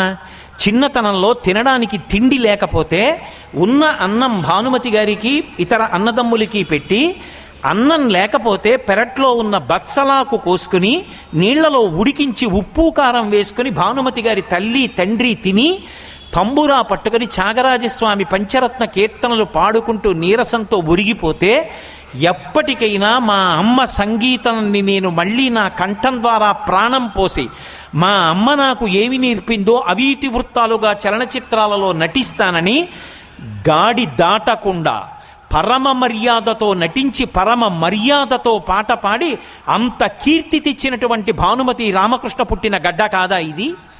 ఆమె జాతి సంస్కృతి వైభవాన్ని నిలబెట్టిన తల్లి కాదా? శకుంతలాదేవి కంప్యూటర్ కన్నా కూడా చాలా ముందుగా లెక్కలు కట్టి 13 అంకెలు కలిగినటువంటి సంఖ్యని 13 అంకెలు కలిగిన సంఖ్యతో గుణిస్తే ఎంత వస్తుందని అడిగారు. అది అక్కడ ఇంపీరియల్ కాలేజ్ ఆఫ్ ఎడ్యుకేషన్ లండన్లో ఎంతోమంది శాస్త్రవేత్తలు కూర్చునుండగా 50 ఏడు దాటిపోయిన తరువాత వృద్ధాప్యంలో తండ్రికి పుట్టిన బిడ్డ ఆ పిల్లని చిన్నతనంలో తీసుకెళ్లి కూర్చోపెడితే శాస్త్రవేత్తలు 13 అంకెలు కలిగిన సంఖ్యని 13 అంకెలు కలిగిన సంఖ్యతో భాగిస్తే గుణక హెచ్చవేస్తే ఎంత వస్తుందని అడిగితే 28 సెకండ్లలో చెప్తే వరల్డ్ బుక్ ఆఫ్ రికార్డ్స్కి ఎక్కింది ఆవిడ. అంతటి మేధా సంపత్తి కలిగిన విదుషీమణులు పుట్టినటువంటి గడ్డ. ఈ జాతికి కేవలము కీర్తి తెచ్చిన వారు పురుషులే కాదు, ఎందరు స్త్రీలు కీర్తి తెచ్చారు. అంత కీర్తి తెచ్చిన ఆ తల్లిదండ్రుల దగ్గర, భర్త దగ్గర అంత గౌరవంతో గీత దాటకుండా బ్రతికి 10 మందికి ఆదర్శంగా నడిచినటువంటి స్త్రీమూర్తులతో ప్రకాశించినటువంటి నేల ఈ నేల. అంత సంస్కృతి వైభవానికి మారుపేరు సరోజినీ నాయుడు. లండన్ వెళ్ళి చదువుకుని భారతదేశానికి వచ్చి నైటింగేల్ ఆఫ్ ఇండియా అనేటటువంటి బిరుదు పొంది అంత గొప్ప కవనం చేసి మహాత్మా గాంధీ గారితో కలిసి స్వాతంత్ర్య సంగ్రామంలో పాల్గొని మహాతల్లి భారత జాతీయ కాంగ్రెస్కి ఆ రోజులలో అధ్యక్షురాలిగా, మొదటి మహిళా అధ్యక్షురాలిగా పనిచేసి ఉత్తరప్రదేశ్ గవర్నర్ చేసి స్వాతంత్ర సమర యోధురాలుగా అంత కీర్తి గణించినటువంటి తల్లి. స్వాతంత్ర సంగ్రామంలో ఎంతమంది లేరు. మా కాకినాడ పట్టణానికి చెందిన దుర్గాబాయి దేశ్ముఖ్, ఆవిడ మా కాకినాడ పట్టణంలో పుట్టారు. నేను పుట్టిన ఊరి మీద నాకు ప్రేమ ఉండి మా అమ్మ అన్నట్టే జననీ జన్మభూమిశ్చ స్వర్గాదపి గరీయసి, మా కాకినాడ అనడం తప్పు కాదు కదా, అది నాకు సంతోషమేగా. కాకినాడకి ఖమ్మానికి తేడా ఏముంది? అది కాతో మొదలైంది, ఇది ఖాతో మొదలైంది, అంతే తేడా. పక్క పక్కన ఉన్నవి ఊళ్ళు దూరంగా ఉన్నా రెండు పక్కనే. కానీ మా అమ్మ నేను ఉన్న ఊరు అది తలుచుకున్నప్పుడు మా అని నేనంటే మీరు ఆదరిస్తారని నేను అనుకుంటున్నాను తప్ప తప్పు పట్టారని భావిస్తున్నాను. కాబట్టి మా కాకినాడలో పుట్టిన దుర్గాబాయి దేశ్ముఖ్ గారు, ఏమి ధైర్యం నా తల్లిది. చిన్న పిల్లగా 12వ ఏట ఖాదీ ఎగ్జిబిషన్ జరుగుతుంటే పావలా కాసు టిక్కెట్ ఉంటే తప్ప, బేడా టిక్కెట్ ఉంటే తప్ప లోపలికి పంపించద్దని చెప్పారు ఆ రోజుల్లో. చెప్తే ఆవిడ ఆ ముందు ద్వారం దగ్గర నిలబడి వచ్చిన వాళ్ళ దగ్గర టిక్కెట్ చూసి చింపి పంపిస్తున్నారు. ఒక ఆయన కోటు వేసుకొని గులాబీ పువ్వు పెట్టుకొని బూట్లు వేసుకొని లోపలికి వచ్చాడు, పెద్ద మంది మార్బలంతో వస్తున్నాడు. ఆవిడ టికెట్ అంది. ఆయన తెల్లబోయి చూశాడు, టికెట్ లేదా అంది. అన్నాడు, వెళ్ళి కొనుక్కురా, పక్కకుండు, ఉన్న వాళ్ళని పంపాలంది. పరుగున వచ్చారు మిగిలిన వాళ్ళు. ఆయన ఎవరో తెలుసా నీకో అన్నారు. నాకు తెలుసు, పండిత జవహర్లాల్ నెహ్రూ ఆయనంది. మరి పండిత జవహర్లాల్ నెహ్రూ అని తెలిసి టికెట్ లేదని ఆపామే అంది. నేను ఉన్నది అందుకే ఇక్కడ. వెంటనే నెహ్రూ కారు కాబట్టి ఆ రోజుల్లో అన్నారు, ఇటువంటి పిల్లలు కావాలి స్వాతంత్ర సంగ్రామానికని డబ్బిచ్చి పంపించి టిక్కెట్ కొని పిల్ల చేతిలో పెట్టి చింపి పంపమని లోపలికి వెళ్ళారు. ఆ తరువాతి కాలంలో ఆ పిల్ల గాంధీ గారితో కలిసి స్వాతంత్ర్య సంగ్రామంలో పాల్గొని ఆమె కారాగారంలో ఉంటే ఒళ్ళంతా పచ్చి పుండైపోయేలా కొట్టేస్తే పక్కన ఒక పిల్ల చచ్చిపోయే ముందు పక్క జైల్లోకి వెళ్ళి ఆ పిల్లని రక్షిస్తే బ్రిటిష్ వాళ్ళు తెల్లబోయి నీకు ఏం కావాలి అని అడిగితే నన్ను విడుదల చెయ్యండి అని అడగలేదు. ఇంతమంది స్వాతంత్ర సమరయోధులతో పాటు కారాగారంలోనే ఉంటాను, నాకొక్క వీణ ఇవ్వండి, వీళ్ళకి నాకు కూడా మనశ్శాంతి కలగడానికి వీణ మీద కీర్తనలు పాడతానన్న మహాతల్లి దుర్గాబాయి దేశ్ముఖ్. ఆ తర్వాత మహిళల కోసం ఎన్ని పాఠశాలలు పెట్టారు, ఎన్ని కళాశాలలు కట్టారు, నా తల్లి ఎన్ని ప్రసూతి కేంద్రాలు పెట్టింది, ఎన్ని వైద్యశాలలు పెట్టింది, ఎంత కష్టపడింది, ఎంత వాళ్ళ కోసం పోరాటం చేసింది ఆవిడ. అటువంటి దుర్గాబాయి దేశ్ముఖ్, భారతదేశానికి ఆర్థిక మంత్రి చేసిన సిడి దేశ్ముఖ్ ఆవిడ యొక్క భర్త, ఒక కేంద్ర మంత్రికి భార్య అయ్యుండి కూడా సామాన్యుల యొక్క సేవలో తరించిపోయింది తప్ప ఎన్నడూ గీత దాటడం కానీ, అతిశయంతో ప్రవర్తించడం కానీ, ఎరగనటువంటి జాతి ఖ్యాతి నిలబెట్టినటువంటి దుర్గాబాయి దేశ్ముఖ్ పుట్టినటువంటి గడ్డ. ఆమె తేల కీర్తి భారతదేశానికి. ఎంతమంది పురుషులు ఎంత ఖ్యాతి తెచ్చారో స్త్రీమూర్తులు కూడా అంత ఖ్యాతిని తీసుకొచ్చారు. సామాన్యులు కారు. ఎక్కడో పుట్టి ఎక్కడో పెరిగి ఈ దేశం వచ్చినటువంటి మహాతల్లి మదర్ తెరీసా ఒకనకొకప్పుడు కలకత్తా వీధులలో తన చేతులలోనే ఒరిగిపోయింది. ఒక వ్యాధిగ్రస్తురాలైనటువంటి స్త్రీ ఇలా ఏ రోగి తన చేతులలో ఒరిగిపోకూడదు అనుకుంది. కర్తవ్యత దీక్ష పొందింది. కొన్ని కోట్ల మందికి తల్లినవుతాను, కుష్ఠవ్యాధిగ్రస్తుడైనా సరే తల్లినై సాకునవుతాను, నేను ఇవాళ ఈ దృఢ సంకల్పంతో వెళ్ళిపోతున్నాననుకుని 5 రూపాయలు ఒక పాత బకెట్, 2 తెల్ల చీరలు పట్టుకుని బయటికి వెళ్ళిపోతుంటే ఆ పక్కనున్న వాళ్ళు నవ్వారు. ఒక పాత బకెట్, 5 రూపాయలు, 2 తెల్ల చీరలతో కొన్ని కోట్ల మందికి అన్నం పెడతావా, రోగాలు మాన్పిస్తావా అని అడిగారు. మీకు కనపడుతున్నది ఈ బకెట్, 2 చీరలు, 5 రూపాయలు. అంతకన్నా గొప్ప సంకల్ప సిద్ధి నాలో ఉంది. ఆ సంకల్పంతో సాధిస్తానంది. నిర్మల హృదయ్ అది ఎక్కడి నుంచి వచ్చిందో తెలుసా? ఒకానొకప్పుడు ఒక రిక్షా కార్మికుడు ఆవిడ దగ్గరికి వచ్చాడు. అందరిలాగే ఆయన ఏదో రోగగ్రస్తుడేమో, ఏదో ఆర్తితో వచ్చాడేమో అనుకుంది ఆవిడ. ఆయన వచ్చి అన్నాడు, అమ్మా నువ్వు చేస్తున్న సేవా కార్యక్రమాలకి పరవశించిపోయానమ్మా, నా వంతు విరాళంగా ఈ 1 రూపాయి కాసు ఉంచుకో తల్లి అని ఇచ్చి వెళ్ళాడు. ఆ రూపాయి కాసుని పదిలంగా బొడ్డులో దోపుకుని ఉండేది మదర్ తెరీసా. ఆవిడికి ఒకప్పుడు నోబెల్ ప్రైజ్ వస్తే, నోబెల్ ప్రైజ్ ఫర్ పీస్, శాంతికి ఇస్తే, నోబెల్ ప్రైజ్ ఒక పక్కన పెట్టి రూపాయి కాసు ఒక పక్కన పెట్టి, ఇది ఈనాడు నాకు వచ్చిన నోబెల్ ప్రైజ్, నేను చేసిన సేవకి సంతోషించిన ఒక సామాన్యుడిచ్చిన నోబెల్ ప్రైజ్ ఈ రూపాయి కాసు అని చెప్పుకుంది. ప్రేమతో ఇచ్చిన కానుక ఎంత గొప్పదో చెప్పడానికి ఎవరు తన దగ్గరికి వచ్చినా వాడిన అగ్గిపుల్లైనా సరే నాకు ఇవ్వండి అని అడిగింది. ఎక్కడో పుట్టినా ఈ దేశానికి వచ్చి భారతరత్న పొంది, నోబెల్ ప్రైజ్ పొంది, కొన్ని కోట్ల మందికి తల్లిగా నిలబడి భారతీయురాలుగానే శరీరం విడిచిపెట్టి ఈ జాతికి ఖ్యాతి తెచ్చినటువంటి మహాతల్లి మదర్ తెరీసా కాదా? క్రీడలలో సామాన్యులైన వాళ్ళు ఉన్నారా? ఎన్ని మాటలు నిజంగా టెన్నిస్లో అసలు ఎవరు ఊహించని రీతిలో ఆ తల్లి నవరతిలోవా, ఆ రోజుల్లో స్టెఫీ గ్రాఫ్ లాంటి క్రీడాకారిణులున్న 34 సంవత్సరాల వయస్సులో కూడా వింబుల్డన్ ఆడగలిగింది అంటే ఆమె క్రమశిక్షణ అటువంటిది. మొక్కవోని ధైర్యంతో ఆవిడ పొందినన్ని సార్లు విజయం పొందిన వాళ్ళు ఎవరూ లేరు.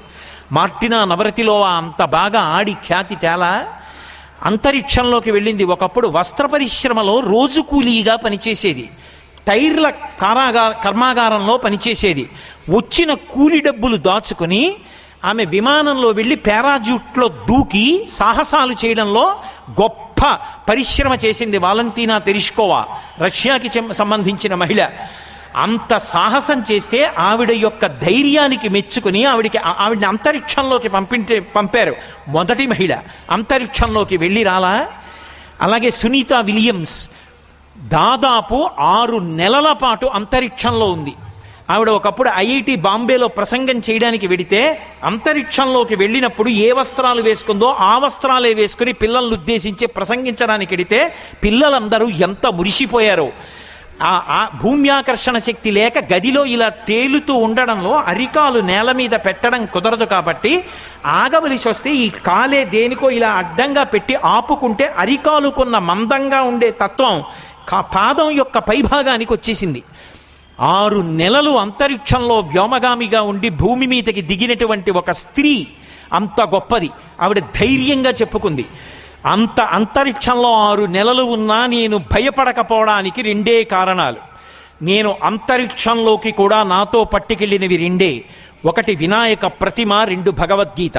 నేను ఎక్కడికి వెళ్ళినా ఈ 2 పట్టుకెడతాను.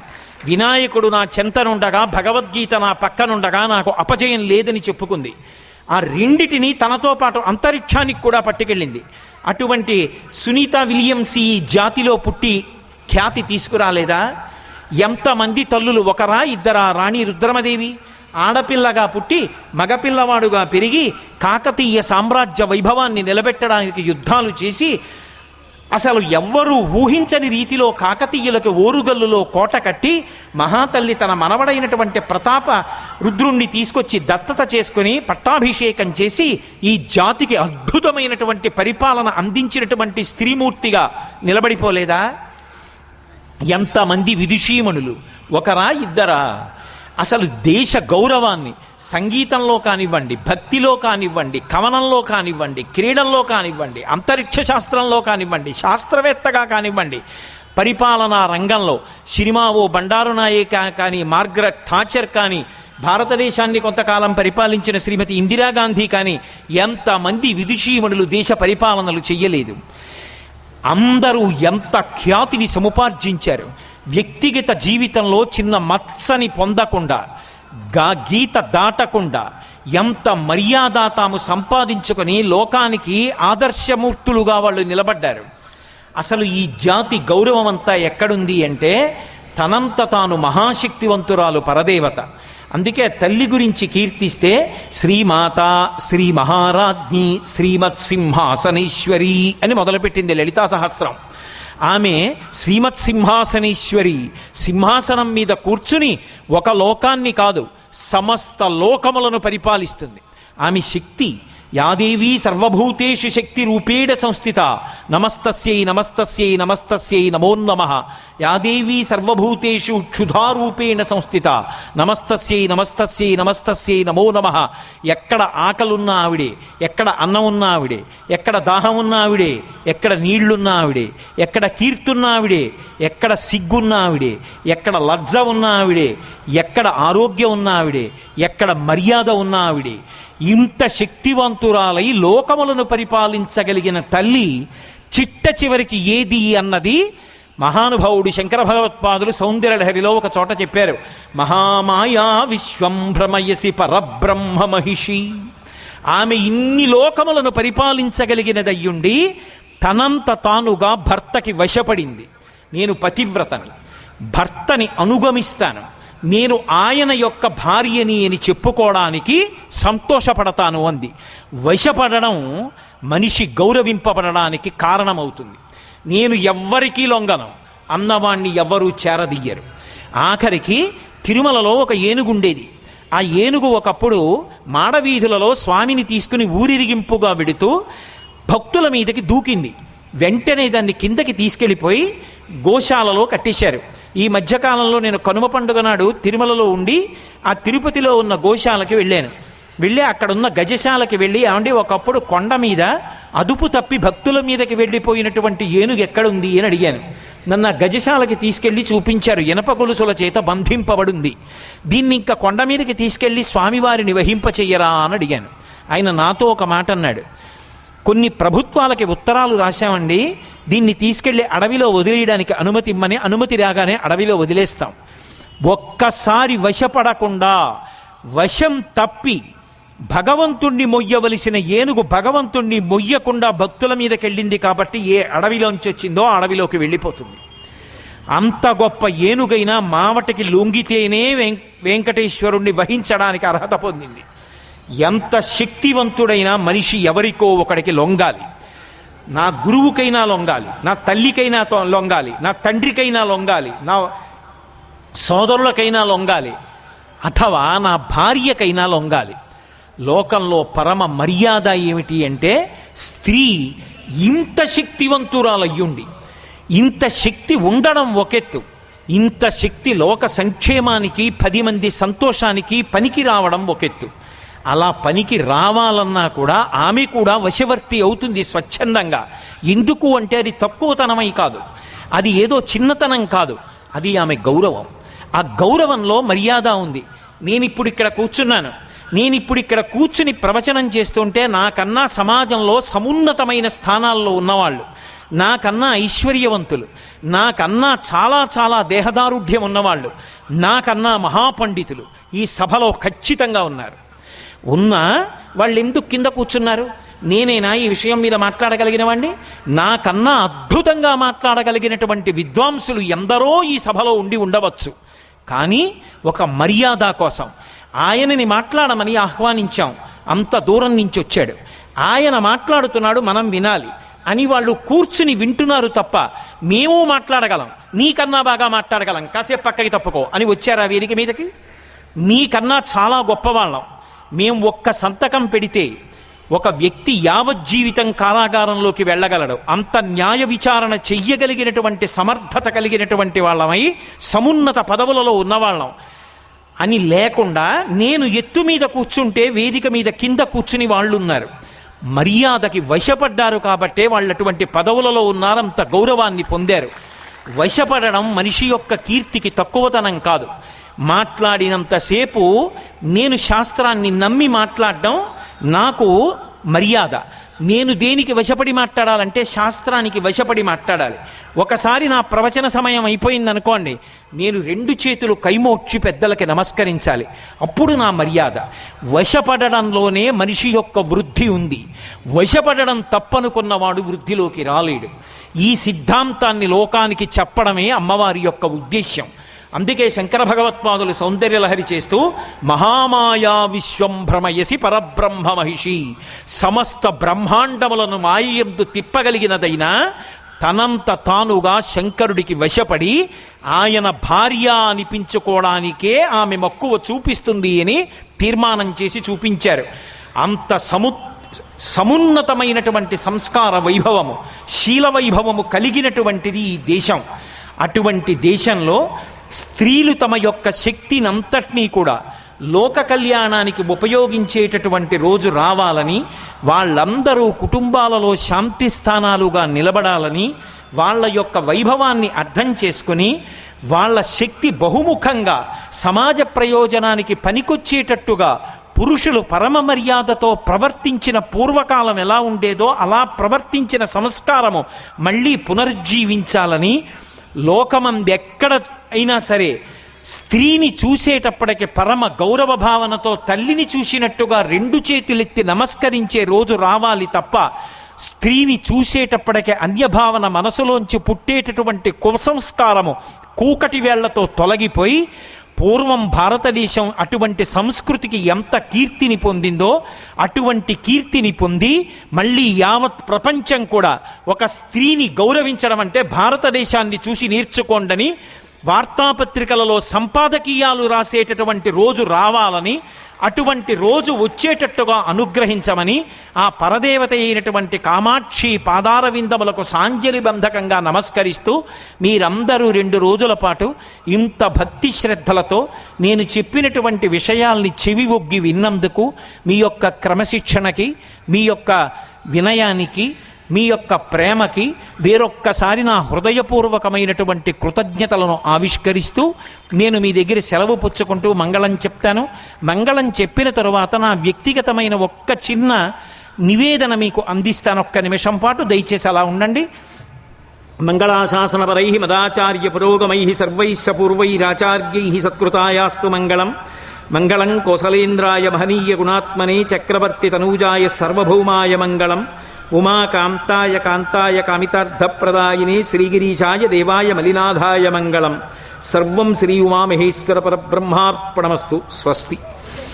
నేను ఇన్ని 100 ప్రవచనాలు ఎందుకు చేశాను అంటే, కేవలం మా అమ్మ ఇంత కష్టపడి నన్ను కన్నందుకు భగవంతుడు నాకు ఏ వాక్కునిచ్చాడో ఆ వాక్కు చేత అందరూ సంతోషపడాలని చెప్పాను తప్ప, అందరి యొక్క మనసులలో మంచి ప్రవర్తించాలని చెప్పాను తప్ప అతిశయంతో కానీ 1 రూపాయి కాసు కానీ నేను ఎప్పుడూ చెప్పల. 1 రూపాయి నేను ఎప్పుడూ ఈ ప్రవచనాల మీద సంపాదించాల. నాకు ఇది ఇవ్వండి అని నేను ఎప్పుడూ ఎవరిని అడగల. భగవంతుడి అనుగ్రహం వల్ల నా ఆఖరి ఊపిరి వరకు అలా అడగను కూడా.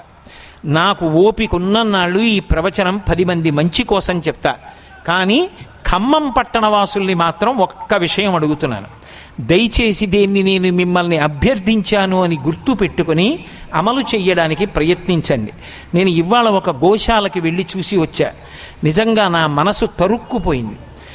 ఉరప్పంజరాలు పైకొచ్చేసి ఇంక కొద్ది గంటలలో మృత్యువుని కౌగలించుకోవలసినటువంటి దుర్భరమైన స్థితిలో ఉన్న ఆవుల్ని, కొన్ని వందల ఆవుల్ని దింపి శృంగగిరి సంస్థానానికి సంబంధించిన విశాల ప్రాంగణంలో వాటన్నిటినీ కాపాడి పెంచుతున్నారు. దాదాపు 350 గోవులు ఉన్నాయి. ఆ దూడల్ని చూస్తే నా మనసు చివికిపోయింది నిజంగా. చిన్న పందిరి వేశారు, వాటిని చూస్తే ఆవు దూడలు అనుకోరు, గొర్రె పిల్లలు అనుకుంటారు. అంత చిన్న చిన్న పిల్లలు, ఏది ఓపిక ఆ తల్లులకు? అటువంటి దూడల్ని ప్రసవించాయి. వాటి కోసం పక్కన పొలం తీసుకొని గడ్డి పెంచి ఆ ఆవుల్ని పెంచుతున్నారు. ఆవు సనాతన ధర్మానికి ఆయువు పట్టు. నేను మిమ్మల్ని అందరినీ కోరేది ఒక్కటే. నేను స్త్రీ వైశిష్ట్యం, ఆ అమ్మతనం గురించి చెప్పాను కనుక, పురుష స్త్రీ విభాగం పెట్టుకోకుండా మీరందరూ తల్లిదండ్రులై, మిమ్మల్ని డబ్బిమ్మని అది నేను అడగట్లేదు. మీకు అవకాశం ఉన్నప్పుడు మీ కుటుంబాలతో ఆ గోశాలకు వెళ్ళండి, ఒక్కసారి చూడండి. మీ అందరూ వెళ్ళి గోశాల చూసి సంతోషంతో మీరు వెళ్ళినప్పుడు మీ చేతికి పట్టినన్ని గడ్డి పరకలు పట్టుకెళ్ళండి. ఆ ఆవులకి దూడలకి పెట్టండి, వాటితో అనుబంధం పెంచుకోండి. మీ ఇళ్లల్లో పుట్టినరోజులైనా, పేరంటాలైనా, పండగలైనా, వివాహాలైనా, శుభకార్యాలైనా ఒక్కసారి ఆ గోశాలకి వెళ్ళండి. ఎవరో ఒక్కరు చెయ్యడం చాలా కష్టం.